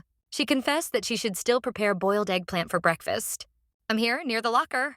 Realizing that she was not mistaken, Vanessa immediately opened the cabinet door and greeted the boy. The code sat among the dishes and realized that his plan was exposed to people. The guy could not stand and fell out of the closet, and Anna realized that it was time for them to do their business. Only Nick, smiling, threw the boy to goodbye. In this situation, you were not lucky. When Vanessa and Cody were left alone, she immediately began to explain to him that it was inappropriate. But the guy began to show what he already knew what it was about. Then the Codes confessed that last year the evil uncles came and took his mother with him. After that, the boy's father decided to become a sheriff to become stronger, to find and save his wife. Neither the boy, nor his father, nor Mrs. Parvalone and Oscar could rely on the police in search of her. Despite all the efforts, his search did not give results, which deeply struck him. Cody also said that her father and his people were able to bring her a wedding ring, and then she burst into tears. The girl was very pity for the baby. She hugged him however, Cody considered himself adults and was convinced that men should not cry. So he wiped tears and took himself. However, the guy doubted, because Vanessa did not know these people at all and could not stop them. Cody realized that because the troubles happened to them constantly, it should become worse than these troubles. Vanessa was struck by the little boy's reasoning, and she realized how difficult he had. The Code also dreamed one day to become the right hand of Dawn and find those who took his mother. He also wanted to do them so that they never dared to take away mothers from others. At this point, Vanessa remembered how one night Mr. Parvalone spoke of a certain purpose for the Code. However, Oscar did not complete this conversation, and now the girl began to guess what he meant. Vanessa was also well aware that it would be much more difficult to deal with this than you can imagine. He walked to the doctor's office and knocked, hoping that she was at home. Yet, Simon felt the need for management and suggested that his boss was now a doctor. She suggested that he come to find out if her boss was his boss, but he preferred not to see what could turn him emotionally. Simon immediately announced the evil of their encrypted servers, and all indicated that it was their employee. He then noted that their network is inaccessible, but the data from the files still continue to come. Simon suggested that someone was trying to deceive them. Then the employee explained that someone had broken the program. In addition, there are many more safety programs as if they were trying to hide something. Later, the boss decided that his nephew had relaxed too much, and he should remind him who was holding him in the knot. Johnny immediately invented a few plans for how to do with Oscar. Meanwhile, Mr. Parvalone spoke with Anna in the Office of Future Business. She has several friends in the city and promised to turn to them, hoping to find out something useful. At this point, the Oscar phone rang in his pocket. He noticed that a call from his uncle. He politely asked Anna to leave him alone because the call was extremely important. Left alone, Oscar lifted the phone and immediately asked why his uncle contacted him so quickly. Without delay, he told the nephew about a new city that would soon appear. Oscar opened a message on the tablet, but decided to refuse because it went beyond his competence. However, Johnny assured that his nephew was wrong and the necessary person is currently in the north of the country. Stry Johnny was also convinced that this case was intended for Oscar and asked why he strengthened his security.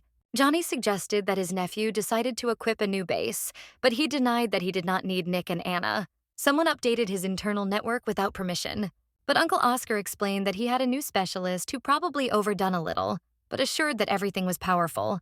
The girl did not want the guy to be bored and suggested playing in some game except swimming.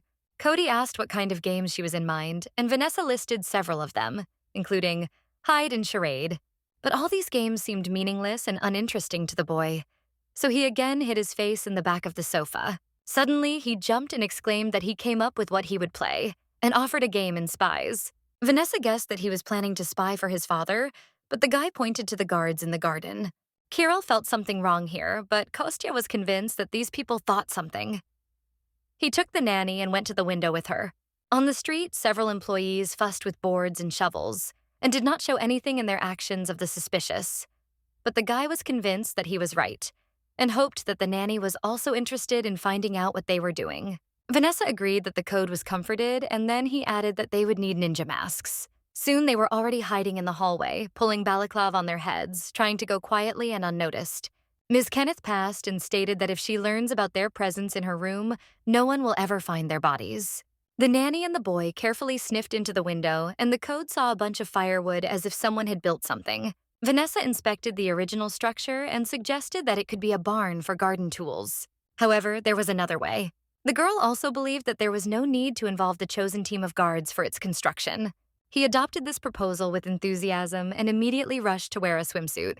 She, in response, only advised the nanny not to interfere in the situation and not ask unnecessary questions. Not wanting to force Mr. Parvalone to wait, the girl quickly went up and knocked on the door of his office. Oscar first asked how her shoulder felt, and her boss thanked her for promising to defend the code, even risking her own life. But the girl acted instinctively and without hesitation, because first of all, Cody was only a child.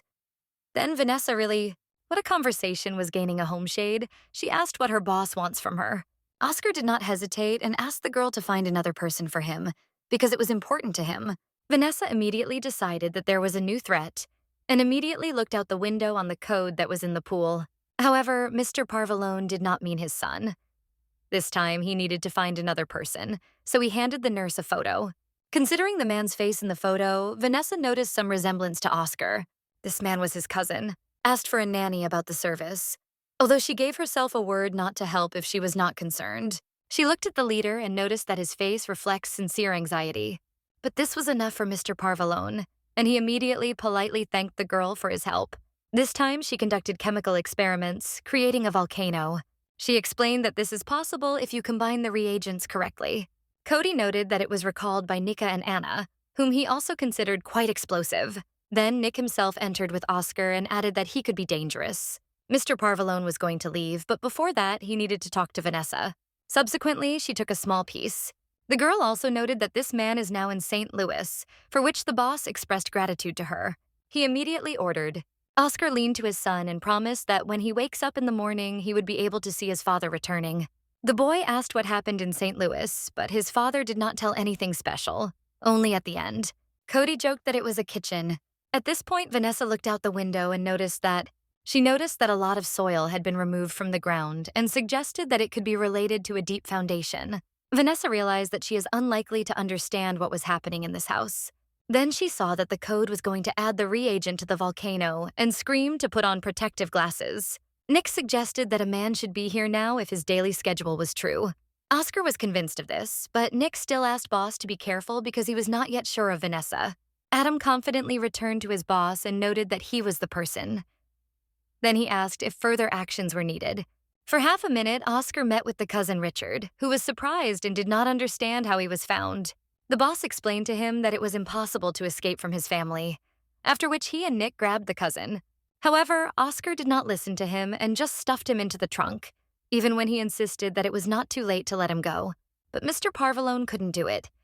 Even if he wanted, he only obeyed orders. Leaning over the closed trunk, Oscar thought for a moment whether he was doing his relative. His reflections were interrupted by Nick, reminding them that they should hurry, because someone can see them, and they do not need unnecessary problems. Mr. Parvalone stood for a while near the suitcase, thinking about what was next. A few more hours passed before Mr. Parvalone's car drove to his estate again. At this time, Vanessa, as always, has not yet slept while sitting behind her laptop. She heard the car approaching. Wrap it in a blanket from the trunk and we hide it. Twilight darkness prevailed on the street, and the girl could only see the wrapped object they carried to the shed. The driver still seemed strange that Mr. Parvalone was planning to keep a stolen man in his yard. Vanessa tried to unravel what they were doing at such a late time, first thinking that it is probably just a job. Suddenly, she felt someone's hand on her shoulder and shuddered with surprise. And immediately, the reflex worked in the nanny. She turned sharply, grabbed her hand on her shoulder, and tried to turn it. At that moment, the girl saw that Mr. Parvalone was in front of her. However, she apologized, and he began to ask what she was doing here. The girl explained that she decided to check because she heard a suspicious noise. But Oscar noticed that the only one that is suspected of this situation is herself. Then his voice became softer, and he suggested that the girl simply did not sleep for some reason. Vanessa immediately apologized because she did not want to bother him, and asked to return to bed. She was aware that she could get under the hot hand of the chief, but he only let her go and wished a good night. Closing in her room, she leaned her back on the door, breathing a little hard because the Oscars sometimes approached too close. Only now, even wanting to fall asleep, she still couldn't do it until she understands what was happening. The next morning, Vanessa entered the code room and removed it a little, collecting artistic accessories. And here with this box, inconveniently because of the bandage, and offered help. Considering the guest, Vanessa confessed that she also came to visit the patient. The nurse decided that the doctor had come because of her injury to her hands, although Oscar did not tell her anything about it. Wanda explained with a smile that Vanessa was misunderstood and that she really went to another patient. She looked at the nurse that she had something tremendous and warning in her gaze. However, before missing it, Vanessa decided to inform her manager first of her arrival. However, Anna suddenly appeared on the horizon as if she had expected someone and assured that she would solve the issue herself. The girls greeted, and the nanny noticed that they were already familiar. Vanessa asked her to go to check the guy, assuring that everything is fine and under control. Soon the door opened, and Nick reported to boss that the long-awaited guest had already arrived and waited. This news was a little embedded with Oscar. He did not like to delay, so he decided that time was already moving on. Anna invited the guest to follow her, spent him through the house to get the key to the barn from the owner. Going to the door, one of the members of his group knocked and immediately announced that the doctor had arrived. In the room, Vanessa heard that in the hallway someone was trying to contact her boss. She decided to figure out what was happening and looked carefully at the door. In the hallway, she saw Anna with a guest. Seeing the behavior of the nanny, Cody also decided to find out what was happening, but Vanessa did not allow him to go outside. When the girl closed the door again, the guy became interested in why Anna could not get to his father's office, who should be there. The code rushed to the door again, wanting to check. Now Vanessa Noah. To distract the boy, the nanny offered him to do. Anna was unable to contact the boss because at that moment, Nick still sought to help because it should. Mr. Parvalone was well aware that even he would not be able to protect the boy from himself. Going inside, Oscar was in a dark room where nothing was except one door. These doors led to the rest of the repository, located underground, like a secret shelter. However, the tape only moved, and Oscar did not want to hear anything from his cousin anymore. Approaching Roger from behind, Mr. Parvalone noted that in such a situation, no one will be able to escape. Even his cousin. Rejecting his ears, he asked to be grateful for what he would do for him now. Mr. Parvalone, without spending time, instantly inserting the needle into the prisoner's neck and pressed on the piston. Roger could no longer resist and was forced to accept his fate. When she entered, she realized that Mr. Parvalone already involves her further action with the prisoner. Then she covered her hair with a handkerchief to keep it from the blood and prepared for her future work. Before it was a complete set of torture tools. Its working tool. Armed with special clippers, Wanda approached the prisoner and almost whispered it to sing the right song. The next moment from the secret cell in the barn was a muted cry of Roger's, which caused dissatisfaction with the Oscar. Going outside, he continued to think whether he did the right one, but hoped that the injection would work as it should. However, Mr. Parvalone assured them that the doctor would quickly solve all the problems, although they believed that the boss was in vain. At the same moment, Wanda jumped out of the shed because everything went out of plan, and did not understand why it happened. However, Mr. Parvalone only said goodbye to Wanda in response, asking him to pass. Doctors have no other choice than to prepare for the trip, although her anger did not subscribe. The nanny looked out the window at what was happening while the code drew and offered fresh ideas for her masterpiece. Vanessa soon noted that the doctor did not stay in the shed for a long time and left the estate in a depressed mood. However, this is not the only thing that embarrassed the nanny, because on the way to Wanda, Vanessa began to suspect that something evil happened in the shed. However, the curiosity won the girl, and in the evening, staying alone in the room, she decided to look at the tablet. Although she realized that it could be a problem for her, Vanessa still decided to view the records from the cameras. Then the girl was able to see in the black and white image of Adam and Nick, who pulled something heavy, weighing more than 100 kilograms. Looking closer, Vanessa found horror that they had hid the body in the blanket.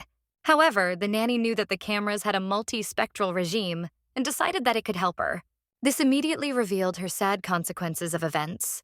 The girl was again terrified of thought that her boss was capable of such actions, and now began to perceive him not only as a leader. These thoughts now competed with each other in her mind, but she tried to believe in the best option. The girl realized that these people killed Roger, to whom she led them. The girl was swollen by repentance and fear of the realization that she helped them commit a crime. The next day, Vanessa thought about termination of the contract. However, Vanessa did not imagine how she could now look into the eyes of Barbara, who laid all the hopes on her and sincerely loved her. Barbara's voice came on the phone. The director began to offer another nanny to the estate, but Vanessa denied. The girl began to think what would happen if she terminated the contract early, hoping that the new nanny would not be sent to the estate. Barbara began to explain that if their agent finds the right reason, it will be extremely unusual. At the same time, the director was well aware of the experience of her student and sought to help her somehow. She also explained Vanessa that if she wanted to return home, the girl hoped that she would be able to share his work and personal life, but it turned out to be too difficult, so she became confused. Nanny did not confess to the murder, but expressed the opinion that she views she. Then the director suggested to discuss the situation with the employer to solve all the problems that interfere with work. When Vanessa found out about it, she was scared and begged Barbara not to do anything like that. The director listened to the girl and asked her to think carefully and to inform her decision the next day. She was ready to make any decision that she would make and added that everyone in the academy missed Vanessa. After the conversation, the nurse went to the kitchen where Mrs. Kennett was already instructed by Julia. Seeing Vanessa, who looked like a ghost, she asked her to gather and not to despair. Then Miss Kennett explained that all this was done to prepare for. Vanessa suggested her help, but Miss Oni asked her to keep the boy away from all this. Then she advised to get rid of the dark circles under the girl's eyes so that people do not decide that she was overloaded here. A little later, Vanessa was all ready with a code that drew his dad in his hat and suggested that he add his mustache. Vanessa asked what Kodya was expecting from the celebration. He replied that everyone would gather, including Vincent and Lisa. At the same time, the girl was aware that it would not just be a holiday, but that something more would happen on that day. She even remembered the tragic night when a fire had occurred in her home because the situation was similar. The girl was suffering from doubt because she did not find answers to her questions, but at the same time, he sought to leave the house. However, she believed that her presence here only aggravates the situation, and because of her, the fact is that the Oscar can take advantage of this. So the girl decided that the best option would be to give up work. When the code completed the portrait, the sister suggested reading a book and Ms. Kennett entered the room. However, Ms. Kennett sent a nanny, noting that she would take care of the code and the girl should be prepared. She denied arguing that she had no exquisite clothes, but the maid assured that she had already prepared everything on her bed. Going into the room, the nurse paid attention to the outfit. However, there was an important decision in front of her, and she did not think that a walk at the party would help her with this. Then she remembered she was dressed in the same dress on the tragic day when her parents died. It remains to endure only one night, and the next day it will be able to get rid of all this. Nick explained to the girl that each of them received his benefit from the death of Oscar in his own life. She wondered where Cootie and found out that he was now with her cousins and sisters. The children were left under the supervision of other nannies who came with them. Vanessa couldn't understand why she was here. Nick explained that the girl is here as a secret guard, but her task is just to have fun before dinner. During dinner, Vanessa was warned to pay attention to all the suspicious, which could seem funny in a house filled with a mafia.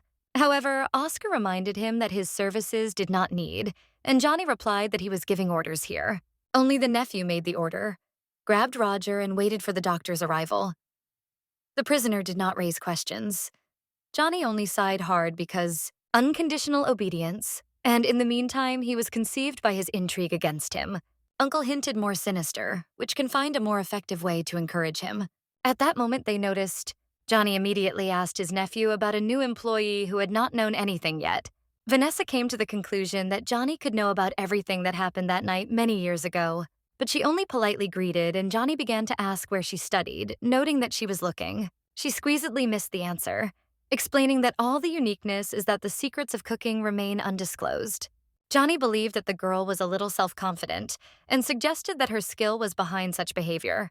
Johnny decided to call the waiter and ordered to bring another martini with a triple portion of olives. Looking at the main boss, the girl could not understand how he managed to smile after everything he had done. She wanted to go instantly, unable to withstand a moment, and hurried. At the same time, she could not forget how Johnny considered her bold, not like others. Vanessa could no longer stay here, despite the contract, the promise of the guy, and other obligations. The girl took a breath, because at this moment she did not want to see anyone at all. Nick addressed her, reporting that the dinner was served, but the nurse denied, explaining that she was feeling bad. However, the boy seems to be indifferent, and he insisted that Vanessa was sure to be on this dinner. Despite all the efforts of the girl to avoid dinner, Nick did not let her go, reminding that as soon as she entered the building, Vanessa noticed 3. The girl saw that Cody was trying to behave as a good master, and he assured that she showed her good places. Please note that this guy now looks very adult and confident. Then she remembered her childhood when she felt as confident. The codes informed the nanny that the children would sit at the children's table, which she was not allowed to approach. The nanny was a little discord, but suddenly she heard the voice of Oscar, who suggested to hold her there. She denied, because it was his birthday. But for this reason, the boss decided with whom Oscar would spend the evening for dinner. Then he pulled a nanny who did not understand why he was doing so. And even in the eyes of everyone, Oscar confessed that she fascinated his uncle. But since Vanessa was interested, he decided to remain silent about her past. Mr. Paralone did not want to be underestimated, so he invited her to the table, showing it. He leaned to her and whispered that she is now part of his family. At the same time, Vanessa again paid attention to how skillfully her chief turned each phrase into a threat. But she began to consider the guests. One was more known than the other, and even the famous butcher was among them. Later, the young man approached the girl and called Kaylee. She learned that he was known as a real Casanova. Instead, Vanessa only politely introduced himself. Kyle suggested that she was working on the birthday man, and she confirmed it. The guy noted that the girl looks tense and advised her to relax, emphasizing that no one had a business. And then he, slyly, added that no one but Mr. Parvalone himself would pay attention to it. Vanessa immediately turned her gaze to Oscar and noticed that he also did not take her eyes off. In addition, Kyle noted that he could not understand the mood of the boss, whether he is interested, whether angry, and maybe both at the same time. He also confessed that they were cousin with Oscar, because they have a common great-grandmother. Through all this, the girl felt awful. It was unbearable among these people. She again paid attention to Mr. Parvalone and could not understand why he stopped looking away from her. When they served the last dish, Kyle invited the girl to join them in the library where the dessert was planned. However, Vanessa refused, and the young man eventually expressed pleasure from getting acquainted with her. He also noted that many of them will soon move north, and then they may be able to see more often. The girl said that such news seems to her and hurriedly ran out of the room. In the hallway, she came across Mrs. Kennett, who asked to take Cody to his room because he was already tired. Vanessa needed that, so she immediately took the boy in her hands and went with him to his room. Cody has not yet had time to try the cake, but the nanny assured him that he would be able to enjoy this dessert for breakfast. At the same time, the girl realized that it was probably the last morning next to this guy. The girl left his room when thoughts were raging again in her head. At the same moment, the voice of the boss sounded behind his back, which assumed that it would happen. She returned sharply, but at that moment she was unknown what Mr. Parvalone would answer. He later added that it was like needles throughout the evening, and not only he but others noticed it. Although he did not know what happened, he still advised the nanny to solve this problem because they could not show weakness. But the girl stated that she did not believe him, and then confessed that she was experiencing because of a possible lie on his part. She perceived it as if he had repeatedly deceived her. Mr. Parvalone again, threatening intonation, repeated his question. What exactly did I deceive you? But immediately the girl closed her mouth with her hand, realizing with the horror that she was too hurried, though she planned to throw. Oscar did not deny anything except her first sentence. He assured that he never really lied to her. The girl was outraged that her boss did not even try to help Roger, though he said he was in danger. However, Oscar did not promise to help, so his words did not contain any lies. The girl began to blame him for taking advantage of her, although she did not want to deal with his business. And he deceived her to get help, but Oscar had no other way out. Mr. Parvalone explained that when she started digging under them, she probably believed that no one would notice it. Vanessa believed that the Oscar drew attention to her actions, but it was not him, and he also acknowledged it. Don, the man, said that his uncle did not trust anyone, and all his actions are transferred to the main computer in Albuquerque. Oscar also said that because of the girl's actions, her uncle learned about everything and instructed him a task that would remind him that he was waiting for the traitors. Now Vanessa realized that Oscar did not kill her cousin at his own request. Oscar tried to reassure her, giving a choice, to hide information from. Now Vanessa is even more complicated before Vanessa, and he is also. Vanessa could not understand why she should make this decision, because she tried to reveal the secrets of the Oscar family and get into his sister's house. She began to apologize to the boss, explaining that she was only curious, and she didn't know that someone would die. The girl was so stunned that she could not stand and burst into tears, realizing that a person was injured. Mr. Parvalone added that sooner or later they will still come along Roger. In addition, he assured that his cousin was quite fortunate. When he saw a crying Nanny, he even regretted that he had drawn her into this situation. However, the girl still considered it her fault. Subsequently, Oscar noted her unsurpassed hacking skills and asked to help him find him. He understood that even a small delay could have caused other consequences, and his uncle could doubt his dedication. Only the girl did not understand why Oscar did not release her as soon as she helped him maintain her reputation.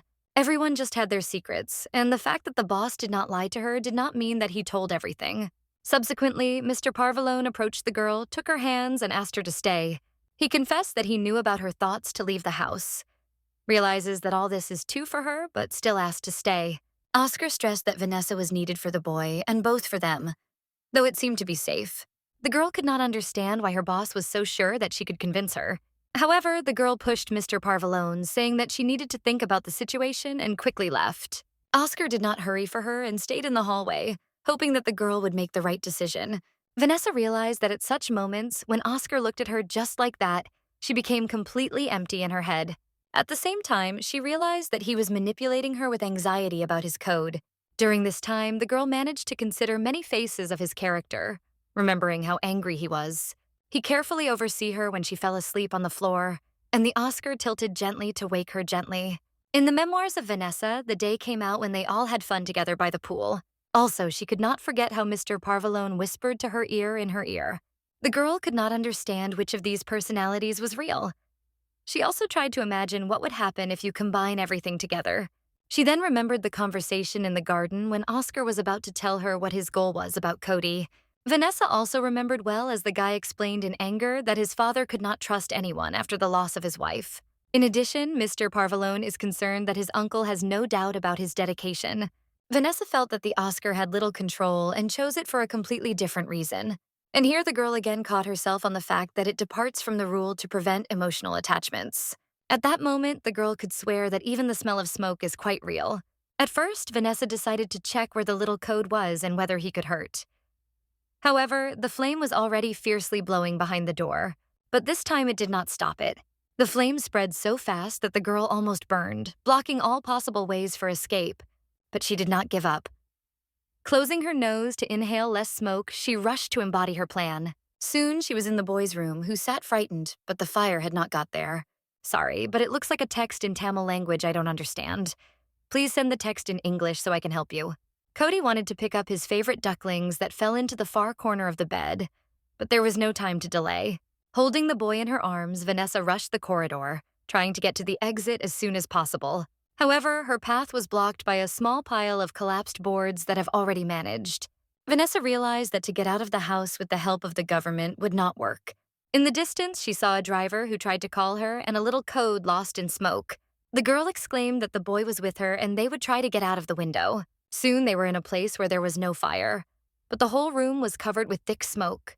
Then the nanny began to press on the door of the balcony, which for an unknown reason had caught, so she had to make an effort. However, gathering strength, the girl finally was able to open the door and immediately found herself on the balcony. She immediately began to look at how best to go down. Vanessa returned after a boy who was only asking her to find his father, but she was convinced that Oscar was able to get out. Then she explained the guy that the stairs were blocked and they would have to go down using ivy on the wall. Although the code was very sad, he realized that his nanny was right and agreed with her. Lifting the boy on her back, Vanessa asked him to hold on her firmly and prepared for descent. In the next moment, she had already climbed through the railing, trying to find resistance with bare feet. The spines of the ivy were absorbed by the girl into the skin on her arms, legs, and face, but she did not stop. And here not too thick branches began to crack, and Vanessa realized that this plant would not withstand both. Looking back, Vanessa saw a few bushes right below them and decided that it could be their chance. Expanding the boy in front of her, the girl was ready to jump. In the next moment, they had already cut the air until the nanny tried not to roll over so that the code would not be injured. The planting was not as soft as Vanessa suggested, but still better than falling to the ground. The shrub branches bounced back and she spilled over with the boy. Lying on the ground, the girl felt joy because she managed to save the code. The boy still thought about his father and sought to find him as soon as possible. However, there is only fire and ruins around the boy. He began to ask the nurse, "Where is his father and why is he not nearby?" Soon they saw a crowd of people who managed to get out of the burning house, but Mr. Parvalone was still not visible. They later met the Adams driver, who was glad that the boy and Nanny managed to escape. Vanessa asked if he saw Oscar, and the driver suggested that the gentleman could run through the back door. In addition, the girl did not understand why the fire alarm did not work, but Adam was convinced that it was all part of the prepared plan. Vanessa again remembered the unsuccessful day of her childhood when the fire alarm did not work. Then Cody saw the window of his father, which almost burned, and his anxiety for his father increased even more. Adam stopped assuring the baby that the boss heard or sees nothing. Vanessa could not understand what the servants had to do with. The driver continued to explain that the maid carried plates to the kitchen when she noticed smoke. The flames swept everything quickly.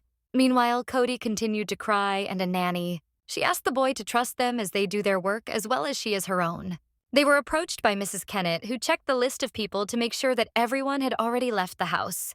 She was convinced that Oscar with her uncle, as well as Nick and Anna, were able to go through the back door. Then Vanessa heard a conversation in which people were interested in whom this fire could be directed.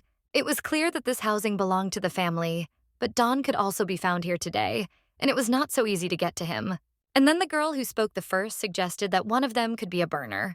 And here Kyle appeared next to Vanessa, who sincerely regretted that such a gorgeous house burned down without even thinking about those who stayed inside. But Kyle was just beginning to boast that he spent big money as a gift, which Oscar would not even be able to open. However, Cody believed that his dad was a blonde, and Kyle just laughed, hinting that Oscar was not quite honest. The guy was very angry and was already going to shout at this brazen. But here he heard him calling his father. Forgetting everything in the world, the boy could not believe that he heard his father's voice. He really was with his people and uncle, and now they were approaching the rest of the crowd. Cody immediately dropped the blanket and almost jumping to his father. In the next moment, Mr. Parvalone had already hugged his son. Vanessa approached him, but instead he began to shout at her for not answering his calls. The girl could not understand why he was so angry, because her phone remained in the house, and she had no time to even think about it. In a moment, Kyle appeared again like a shadow and told about the heroic act of Vanilla. Vanessa said she would call special services next time. Oscar did not quite realize that the girl meant next time, but decided not to ask her questions about it so far. She looked at these two, which at that moment seemed completely innocent and defenseless, and realized that they needed her help. Now she couldn't live. And suddenly Anna came, who sought to tie the wound on the head of the chief, who could not remember how he got out of the destructive garage. Anna realized that it could be because of his panic state, and he asked to remind her why she was with Nick. The guy, who was also nearby, jokingly replied that her presence was needed to help him get out of burning homes. At this point, Kyle noticed that Oscar did not trust the nanny when it was about the safety of his son. The girl believed that she also had children, but it was not. He was fascinated by other things. Kyle explained that he always has a job for a woman who is able to jump from the windows. At the same time, he noticed that even if the nanny agrees to it, Vanessa assured her that there was no need, but Nick noted her hesitation. He also advised the girl to leave immediately if she hesitated for some reason. However, Vanessa realized that she was too late, especially when she could not leave the code on her father. These words heard Mrs. Kennett, who decided that in such circumstances for everyone would be appropriate. The woman asked if someone had a denial, but no one dared to question her decision. Gathering her hair in a knot with a ribbon, she made sure that it did not interfere with her. Returning to the building of the graph, the girl realized that probably almost nothing survived. Going to the boys' room, she noticed a burnt ducklier whom Kel loved so much. However, she had only one set of shape, and the girl realized that it was necessary to order more. However, this did not stop Vanessa, and soon it seemed a little strange that such antiquity was in a house filled with the latest technologies. However, the girl became wondering what Mafia documents can be stored in such a safe. Whatever it was carefully guarded, so Vanessa immediately began to look for the code. At first, she tried to open. These figures did not help open the safe, so Vanessa decided to try to introduce the date of birth of Mr. Parvalone's wife. At this point, Anna came to the room, which was very interested in what the nanny is doing here. On the street, Mr. Parvalone asked Mrs. Kennett that they had lost, and she reported that almost everything. When Cody saw his favorite toy, he immediately rushed to her, glad that he could keep her in the arms again. And the guy kept his breath away from shame because he was left in a burning house. Vanessa made apology, but first of all had to save herself. Cody understood this, but could not understand why people were suffering from him. Then his father approached him and promised that they would have a baby. Nick and Anna soon approached and immediately reported that they had taken everything they could. It was impossible to find out what happened last night. Anna added that in addition, they destroyed all hard drives and electronics, even damaged. And then Vanessa realized that these two destroyed all the traces of illegal activity, but most importantly, remained in the safe. Then the driver approached and informed the boss that all the guests were located at night at the hotel, and Uncle Johnny decided to return home immediately. After that, Nick asked what would happen to them, and Oscar explained that he had agreed on a long time. Vanessa, who heard the whole conversation, became interested in what they had to stay in the hotel for a while. However, she worried about the trip to Albuquerque, but Oscar assured that even the fire would not hurt. Mr. Parvalone also acknowledged that the situation had gone too far to go back. At this time, Johnny returned home when the driver told him about an entrance call. Don Green smiled cunningly and, adding a slight hint of irony in his voice, said that everything went like a flash of light. The only employee they did not check is a nanny who started working there about a month ago. It turned out to be quite intriguing for Dawn, and Simon still tried to find out more about her. And while these gangsters were engaged in their affairs, the Oscar family has already arrived at the Grand Central Hotel. They were more reminiscent of a flock of homeless people than a serious mafia organization. However, Swiss knew well Mr. Parvalone in his face and immediately greeted him, offering all sorts of services. Nick immediately leaned to him and explained that his boss survived a hard night, so the conversation would be postponed for tomorrow. Anna came to the receptionist to discuss the living conditions at this hotel. At this point, Vanessa inspected a hall, which seemed to her quite clean and perfect. The Adams voice suddenly came behind, who also could not but admire this picture. She instructed Julia to look after the rooms and wash things because she did not trust the local staff. For Adam, his responsibilities remain unchanged. He should try to find a comfortable parking space. He did not deny, but at first he wanted to relax. At this time, Mrs. Kennett took away the map to Vanessa. She explained that the nanny would not stay. The girl could not believe in what she was heard because she had no idea that she would have a chance to live in penthouse. Vanessa had no idea about life in the hotel because she was never there. She was worried that safety problems could occur. The matter was not only in lost things or estate. The worst part is that the safety used by the boy was selected from him. Hoping that the code is not sleeping, the nanny knocked on the door. However, she was opened by Mr. Parvalone and she doubted for a moment, or was not confused by the rooms. She heard Cody that he had already chose a room and advised her father to choose another. Oscar invited Vanessa to come, realizing that she was tired too and now did not want to bother her. The girl approached the window and looking at the night city was amazed by his majesty. She remembered how Mrs. Kennett said she would have to share a room with a boyfriend and realized that she intentionally distorted the situation. But now she was indifferent because she already imagined how big these numbers would be. Vanessa entered a narrow corridor and realized that there were only 3 rules there. It was a little embarrassed by the girl, so she suggested Mr. Parvalone that she could take another room. The girl realized that they would have to use one bathroom, and it was even more embarrassed. Oscar just smiled at her and said to feel at home, hinting that they would stay here for a long time. She can even set fire to the curtains to check and make sure everything is fine. She leaned to the lying code and confidently reported that she would set fire to the curtains for him without hesitation. The guy thanked the nanny for the care and she decided to leave him to sleep, wished for good night. Leaving the room, Vanessa suddenly realized that she was so busy all around that she didn't even have time to take a shower. Preparing for water procedures, she hoped that the sound of water would. Under the hot stream, the girl was standing until she was sure that the smell of smoke disappeared completely. Wearing a soft robe and combing her hair, Vanessa suddenly realized that such a luxurious life can be used to be very fast. At the same time, she remembered that it would not last long, but she still liked the circumstances in which she was now. Suddenly, Mr. Parvalone appeared, who, according to the girl, would have already been sleeping. She denied, seeing a first aid kit in his hands, and confessed that she had already processed her wounds on her own. Oscar insisted on tie her wounds because it was the least he could help her. In all this bustle, Mr. Parvalone did not forget who carried his son from a burning house. The girl considered it a duty as an Oscar, but Then he mentioned their conversation with. Vanessa assured him that, and now everything that the girl does for the code, she can thanks to this woman. When Mr. Parvalone finished her legs, the girl thanked him for his care. However, suddenly he remembered that he wanted to inform the nanny something more. Then he pulled a little key out of his pocket and stretched it to the girl, but she did not understand what this key was for. Oscar explained that this key is intended for her room. It can be closed from the inside for its own safety if it desires. He also confessed that he was more pleasant to stay on this floor next to her than a nickname that brings knives everywhere. When she returned to the room, she felt tired, but had to do something for the safety of Cody. She decided to start with a review of CCTV cameras at the hotel to show vulnerability. Once in access, Vanessa saw that the cameras covered almost the entire territory, but the most difficult for a girl's situation was now a matter with guests as it was.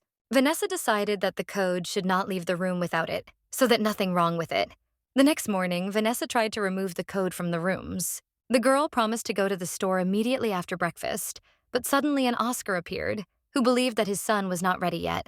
When the guy left the room, he asked his father to convince the nurse that he could not stay there. Nick, enjoying teasing the guy, did not resist and called him a sweet magician, and Oscar noticed. Cody was upset because his father had a suit and he did not understand why he didn't care about him. However, Dad reminded him, and the nurse promised that they would urgently order a tailor's suit. Now the code remains only to wear cute shoes that he did not like. While the guy tried to put on his shoes, the Oscar of the Nidali. However, Nick insisted that we focused on the last events. In a few hours, they were already returning. The boy immediately boasted his father that he now had many new ties and a few wonderful Oscar thought that they returned quickly, but the son convinced the sellers that it was more profitable to cooperate with him. Then Vanessa came and honestly confessed that they had spent twice as much as they planned. A boy pleased with what looks decent now said he wanted to return to the drawing lesson. Oscar did not know who Clark was, and Vanessa explained that he was another boy from their class. The code also believed that his friend needed support and could not allow him to pave the way in this world on his own. She reminded him that they could spend another day by the pool, and Cody liked this idea. However, now he needed new swimming trunks. Mr. Parvalone asked his son about who his friend's father was. Oscar thought for a moment and then agreed to accept his son with a nanny. The next day, the code with the nanny was waiting at the door when Clark arrived. He arrived with his babysitter at the agreed time, and the boys met happily. Mark's nanny, named Ellison, confessed that her ward was very missed by her friend. By that time, Clark himself was already approaching the code not with empty hands. It seemed very sweet to the Mafia son because the hotel did not give him anything like a bath. Vanessa suggested that the boys dress in their room and then climb the roof to the pool. When Cody showed the second way, he was fond of everyone around. However, this impression arose not only from what was seen, but also on behalf of the code. When Vanessa was preparing for rest, turning, she saw Nick sunbathing and immediately asked what he was doing here. He gave her one chance to guess, and then he added that today is that day. After that, Nick confessed that the boss is working with Anna today, so his skills are not needed. Vanessa noted that his talents were not really sophisticated, but Nick did not seem ridiculous. He also noted that he would only scare everyone, so he instructed Anna to collect information. At first, the girl thought that this man was talking about the fire that happened in the house of Parvalone, but Nick was in no hurry and only calmly tasted the chilled drink. However, the nurse did not look away from him. Nick also suggested that one of his people, or more precisely, one of his family, could do the case. However, in a few seconds, the young man added that it could be one of the staff. Now Vanessa was even more convinced that the same man from Parvalone was involved in both cases. At the same time, sad memories floated in her memory. Her thoughts were interrupted by Ellison, who asked for permission to take the key to her room. Clark's nanny explained that the reason for this request was the waiting for the bathroom. And then the boys invited her to join their fun game, and she decided not to give up. Ellison came to Vanessa's bag, pulled out the key, and looked around, as if she had planned to steal something. Her behavior seemed a little strange, though he heard Vanessa allowed her to take the key. Meanwhile, the girl continued to squash with her children in the pool, playing different games. Cody suggested that. The nurse looked around and Vanessa decided to go to look and asked the boys to continue the game without her. Vanessa asked Nick to oversee the boys and give her the key to the room. Nika swept a strange, obsessive feeling, and he noted that something was wrong here. Then he called Mrs. Kenneth to climb the roof and replace him. He told Vanessa to go and assured that he would join her as soon as the lady appeared and hand over to the girl the key to him. The nurse quickly climbed the stairs, hoping that her fears of Ellison would not be confirmed. Smoking the door quietly, the girl looked into a narrow crown to see what was happening in the room. At first, she did not notice Alice, but realized that he probably was in one of the rooms, most likely, in the code. Vanessa decided to start from this room, taking the key from the door from the secret hiding. Opening the door, Vanessa stated that there was no bathroom in this room. Allison, scared she was exposed, and began to come up with various excuses, explaining that she was just getting lost. Then she closed the door to the lock. So, she could not escape, and it was very scared of Clark's nanny. After that, Vanessa began to ask what reason she really came here, and then took a bag. Ellison has engulfed even more fear when she realized that the owner of the room could now expose it. Pouring the contents of the bag, Vanessa noticed among things with a clipper and a screwdriver. She also found an auditorial device, a primitive structure that Ellison has not yet installed. The Mafia nanny began to question the detainee. How many more listening devices did she have already installed, Then Vanessa decided to use her skills and show talents. The first she noticed was that the alarm clock no longer stands in her place, but shifted a little. There should be no additional flashing fire in the chimney, but it was blinking there.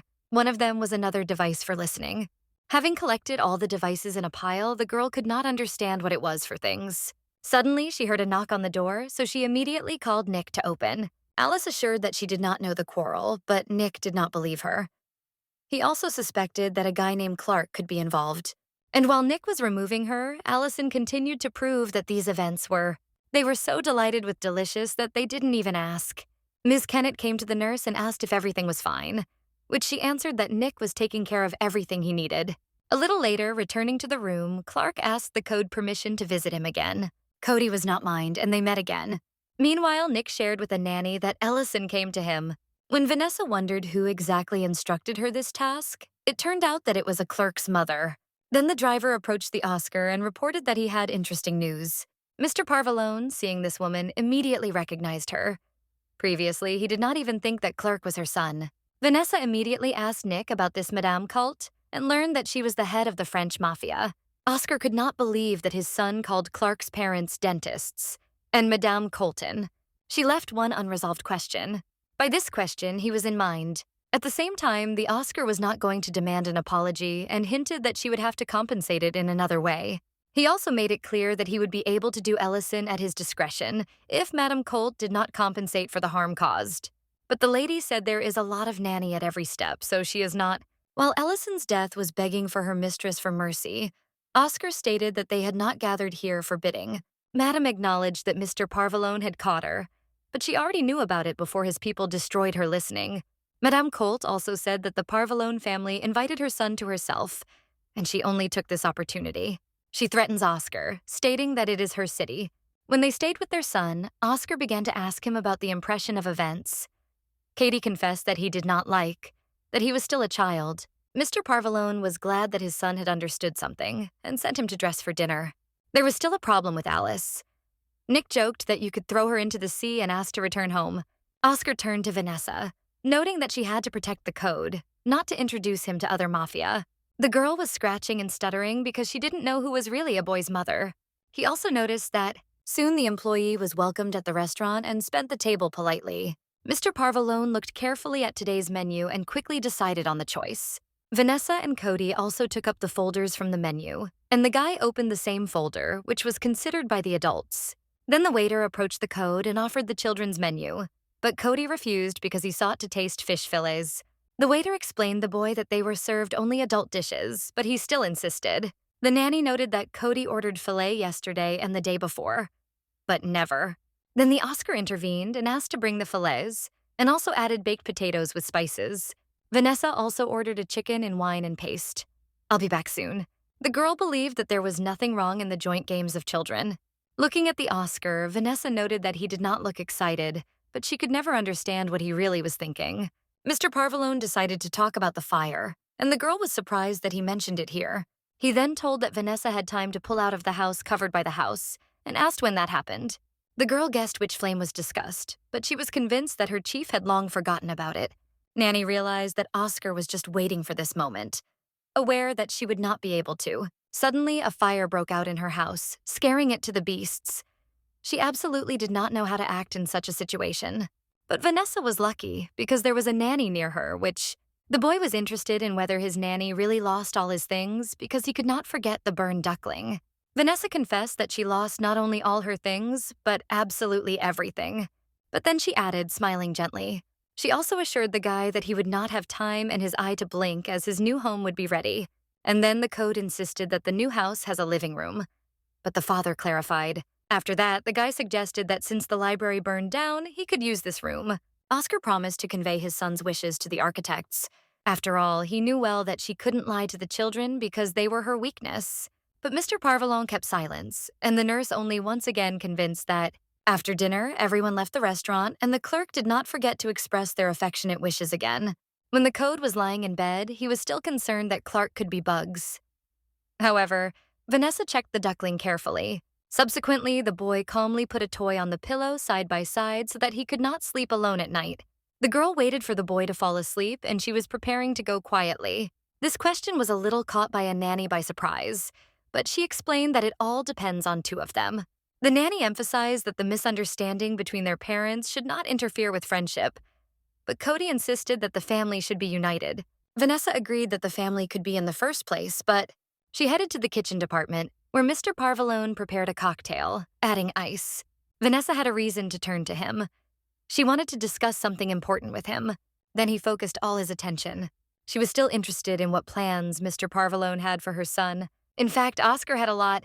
Putting a glass on the table, he decided to confess to his nanny what he really dreams of, but only one to her. Mr. Parvalone sincerely sought his son to be free, but the girl did not quite understand what he meant. And then he whispered to her ear again, Who wants the guy not to live a life? Looks like his own. Oscar wanted Cody to have a real life in which he could choose his own way. Vanessa immediately guessed that he meant the kind of elections in which he participated.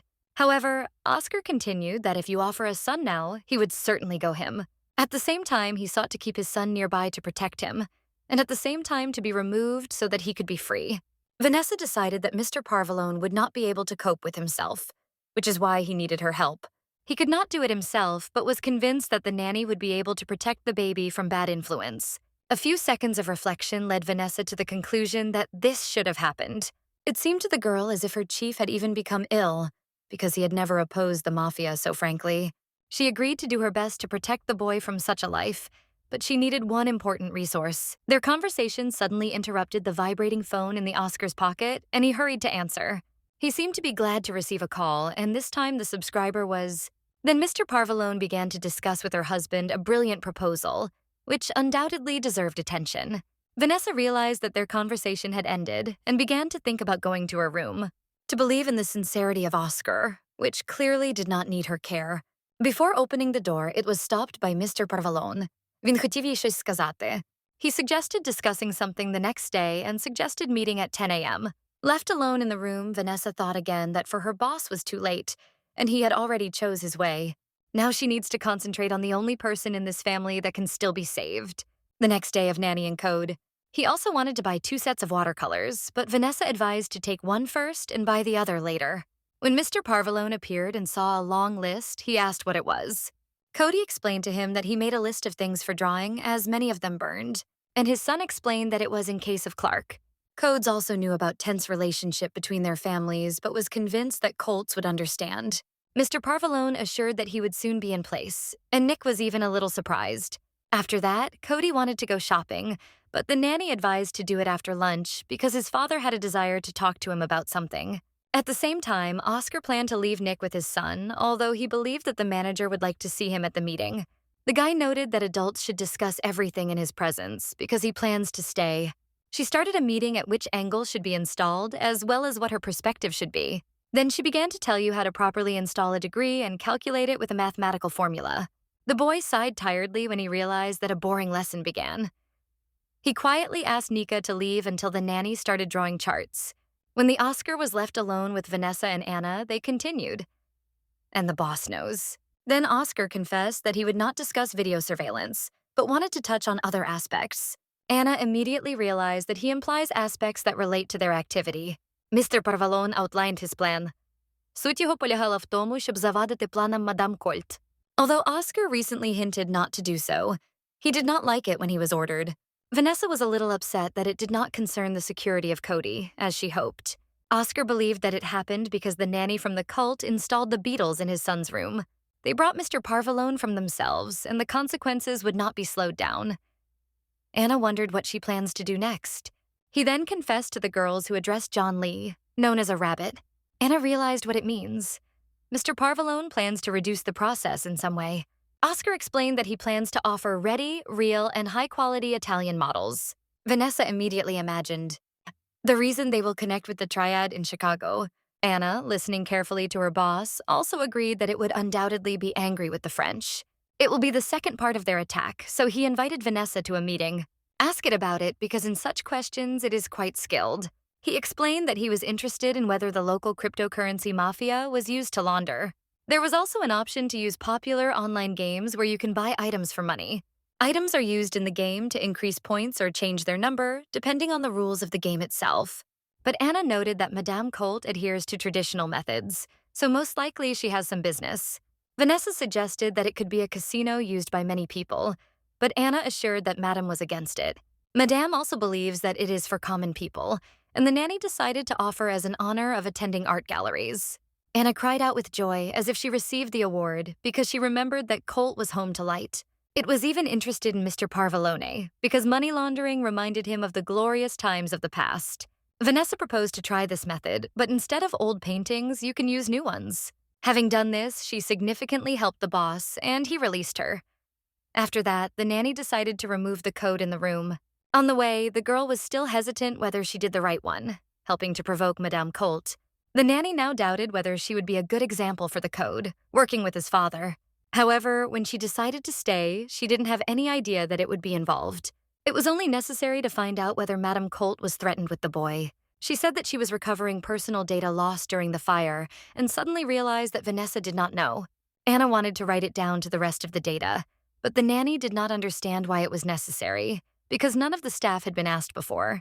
In response, Anna just smiled a little, hinting that, hiding her name, the nanny could raise her suspicion. Vanessa did not consider it a secret, although she was not aware of the names neither Nick nor Adam.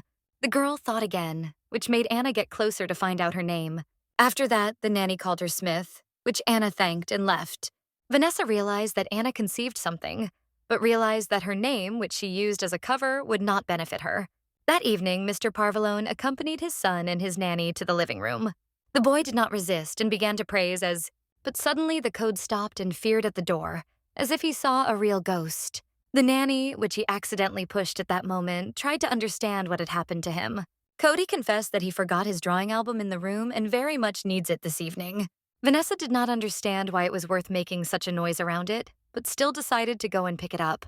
It even caused a smile at Mr. Parvalone, and he praised the nurse for her wonderful reflexes. However, she found nothing funny in this.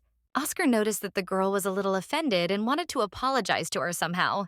Once in the elevator, Vanessa reproached for herself for looking as awkward as a guilty schoolgirl. But suddenly she heard the door of Shurchite as if someone had entered the room right after her. There, Nick and Anna discussed a successful attack on the object however, Nick corrected that the attack was not headed by Mr. Parvalone, and he himself, not understanding why his partner was completely satisfied.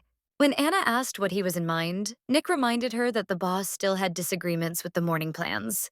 These misunderstandings have originated since then, as a few years ago, that misery happened. Anna reacted instantly, asking her partner not to break the topic, fearing that the walls could have ears. However, he insisted that the Oscar had had good reason to do so. Anna still seemed that she had missed something, because Oscar never works for no reason. Feeling a slight wave of nervousness, Nick began to walk around the room, thinking about what's the reason. Suddenly, he seemed to notice something in the next room and decided to check it. Vanessa, who stood at the door and listened to, realized that the next moment, when Nick opened the door sharply, the girl was already pretending, as if she carefully sorting out different things. She suddenly rose and intentionally hit her head on the shelf protruding from the wall. After that, she said that Nick was scaring her, and she was very surprised to see him there.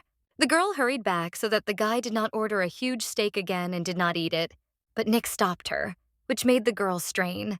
However, he only asked to be more attentive. Vanessa could not understand why he asked her for it, because she always looked after the boy responsibly and carefully. When she came out, Nick and Anna realized that the nanny was around this time and heard everything that happened. She did not deny this and decided that she still found out who this woman was. Waving soon sat with the boy at the table. He drew in his album and in a notebook. Then the girl asked the boy who he would like to become if he could turn into anyone. Cozy, which was obsessed with drawing. For example, a nanny showed him a drawing of an astronaut in a spacesuit she painted.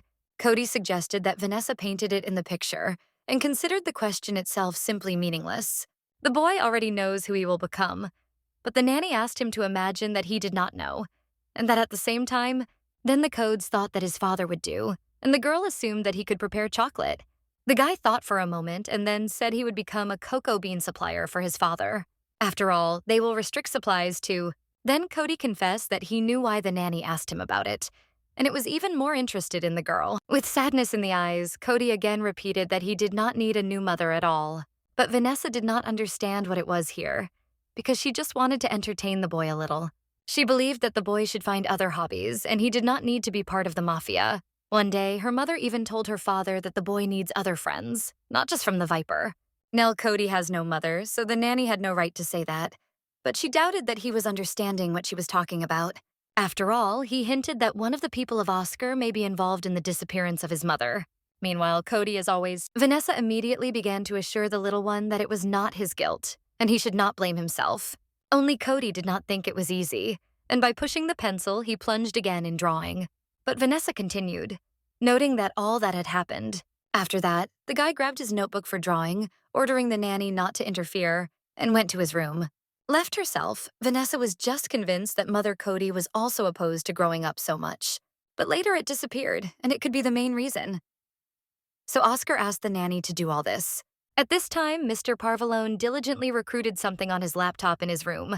At this point, Anna came out of cheerful mood and, with some determination, threw two folders on the table in front of him. She then asked the boss that he really knew about this woman who works with his nanny. She heard a calm answer that all the information is contained in those folders. But for the girl, they had nothing valuable that could shed light on this story. Then Anna remembered that one of their people was involved in the arson, hinted at the nanny. However, Oscar was sure that it was not her, because he saw her shortly before the flame began to spread. And this girl miraculously became the rescuer of his son, securing her unwavering trust. Anna also believed that Vanessa could have been a spy. Mr. Parvalone has already started. Then he began to explain that in fact everything was not as it seems, and it was he who chose a nanny for his son. In addition, he chose it long before he addressed the Academy of Elite Nunks. After graduation, the Academy demonstrates the best graduates and their diplomas, emphasizing the most successful disciplines. To be fully confident, Mr. Parvalone also checked her data through the database. However, Anna was still doubting, because nothing was known about Vanessa since she became an orphan, and until the Academy. This girl has neither a passport nor a driver's license. It is not even registered on social networks. Oscar knew about it well, so for this reason, he chose it. In addition, the chief explained that Vanessa has no family who could kill anxiety if she disappeared, but he corrected it. Anna perceived it as a cold calculation, because life in their family was very difficult. Skier also noted that he chooses a candidate for a nanny who has already learned to cope with the cruel realities of life. The most important thing was to find a candidate who would understand why he had to pass his son. Anna still advised her boss not to lose naivety and trust, as she believed that Vanessa could still prove herself. The girl had no doubt. The nanny who worked here was actually a stranger. Anna realized that the conversation could end with this, and quickly went away, still feeling indignation. Nick was already behind the door and burned from the curiosity as the meeting went. He did not resist and decided to joke with her partner, but she did not give up and was ready to move on. When they entered the elevator, Anna shared with Nick the feeling that in the history of Vanessa was missing something, although she didn't know what exactly. However, Nick assured that despite his admiration with wearing strange clothes, then the man suggested that Anna simply did not want to interfere with the work of the general staff, if suddenly it was not right. She also feared that after investigation in the digital world, Vanessa would find that the nanny was not guilty of anything. Nick asked her partner once again if she was confident in her suspicion of this girl, but already dumped the right room. As Anna put a phone to her ear, she immediately felt that they were no longer alone in the hallway. At that moment, Vanessa returned from Cody, who in rage rushed to his room. After a while, Mr. Parvalone and Adam went to start a cunning plan. The Oscar ordered the driver to make a tourist. Meanwhile, Adam decided to buy a Panama hat and sunglasses on the way. Then Mr. Parvalone, using code words, reported that the chameleon was already outside, and the driver should be prepared. They came to a smiling Chinese in a spacious kimono and glasses, and gladly greeted them in the support of Trinity. And today they offered a special cleaning and healing program, but then Oscar was in a special room. The Chinese asked him to remind him that he had ordered, and Oscar replied that the candle was local production. The Chinese was sure they had what the client needed, but Mr. Parvalone assured him that he could pay if needed. Then another girl came to the counter who wanted to find out if the mentioned candle made of paraffin. The Chinese assured that this product is made of soy wax, which is environmentally friendly and is suitable for vegans. When the girl left, the Chinese realized that their presence was unfounded here and was ready to act. He explained that all his candles pass through their port. At the same time, Oscar understood that without some reason, the Chinese would not terminate the contract. And then he hinted that in the near future. He further noted that if there are grounds for concern, no one will blame them for finding additional resources. At the same time, the Oscar broke through the package and noted that the markets are now interconnected, and the slightest failure can be extremely unpleasant. Then Mr. Parvalone completely opened the bag and poured the contents directly in front of him. He immediately agreed that they had no desire to get involved in any trouble, but at the same time, he sincerely wanted to find out in which one. Returning before the exit, he added that most likely their parsley was too damaged, but the Chinese assured that. Returning, Adam suggested to celebrate the success of ice cream, and his chief advised to try a pistachio drink. The driver immediately rushed to execute the order. In general, walks with the chief seemed to him the best moments. At that moment, Uncle Johnny called Oscar, and the nephew reported that the Chinese had promised to think about the proposal. Meanwhile, on the upper floor, the code was drawn again, and the nanny decided to work on a laptop.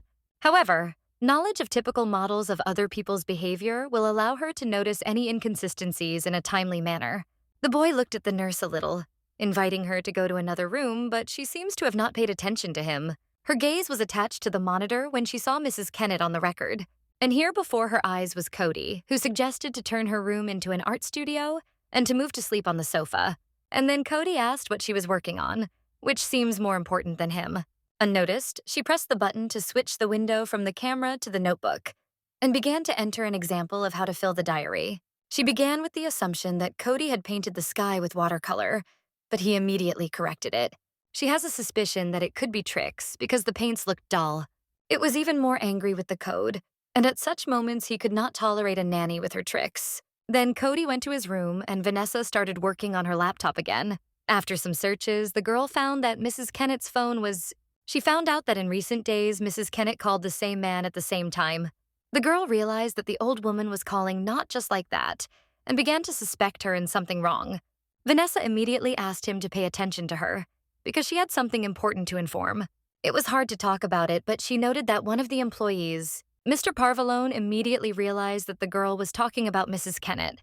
The girl wanted to ask more, but Mr. Parvalone understood her intention and Don just felt calmer when his assistant was near Oscar. Besides, Kennett, the boss also assured the nanny that she should not worry so much about it, but was sincerely grateful that she turned to him. Then Mr. Parvalone was about to go, but he immediately confessed that he needed accompaniment, but Vanessa did not quite understand what he meant. He told about the auction in the House of Light, usually Anna has, but this time she left the city. He also said that Nick and Adam, without attending Parabotsk parties, will now be supervised by the code. Then Mr. Parvalone approached the girl very close and confessed that she needed her, which almost loose her legs. Going, he promised to take care of the dress himself, leaving embarrassed girls in the middle of the hall. Meanwhile, Vanessa was already heading for a Mafia auction and could not consider it habitual. The girl was well aware that there would be a variety of company, everyone with her whims. Still, to protect the code is one thing, and quite another is to see a threat in anyone who is nearby. That is why Vanessa decided to be completely armed and accept the beautiful. The girl was prepared quite expensive necklaces, but she considered such a large jewelry. Instead, she wore her emerald medallion, which she was fine for her face. Vanessa decided to turn the necklace because she did not gather. Going to the Oscar room, the girl called him, but he did not answer, so she decided to go. Without finding Oscar, even in the room, Vanessa thought that he probably in her soul and decided to just leave the box with jewelry. Having around the room, she began to look for a better place for a box with jewelry. Then the nanny saw in the closet an iron safe, which clearly did not belong to the hotel. Oscar became interested in what the nanny was doing in his room, and she immediately confessed. Vanessa explained that she didn't need this necklace, so she decided to put it in the safe. The boss took from her box, noticing that she looked... Mr. Parvalone had no doubt about this because he did not in vain ask him to accompany him. Then he put the box on the shelf, explaining that it is not so important to him to hide it in the safe. And after that, the girl apologized for intervening. Left alone, Mr. Parvalone thought for a moment. Did this nanny really try to open a safe? Those three sat on the couch and played in a video game enthusiastically. That's how they were imagined. Soon, Oscar went into the room and asked his son to obey Adam and Nick. And so, when Oscar with Vanessa had to go, Katie suddenly stopped them. They stopped and tied to listen carefully that the guy was going to say, but he just looked at them seriously and asked not to stay late. The nanny was very glad that the code did not hide her feelings and promised to return his father alive and unharmed. On the road, Oscar gave Vanessa a few short instructions to try to follow them. Their purpose was only a little mocking with Madame Coltz. At the same time, regardless of the circumstances, he advised her to stay close and not make decisions on her own. The girl agreed, but added that she was protecting him, so everything would be fine. At this point, Anna came to the complex in Albuquerque as she had urgent cases. There she meets Simon, who should find out as much as possible about Vanessa's nanny. But the young man has not yet been able to provide anything useful because her digital life was a fake. He found nothing, although it can usually find traces easily, even if someone tried to replace them carefully. Like this, the face recognition program also found no coincidence, as if the personality had changed. Moreover, an article about how her accountants died in a fire, a journalist who never existed.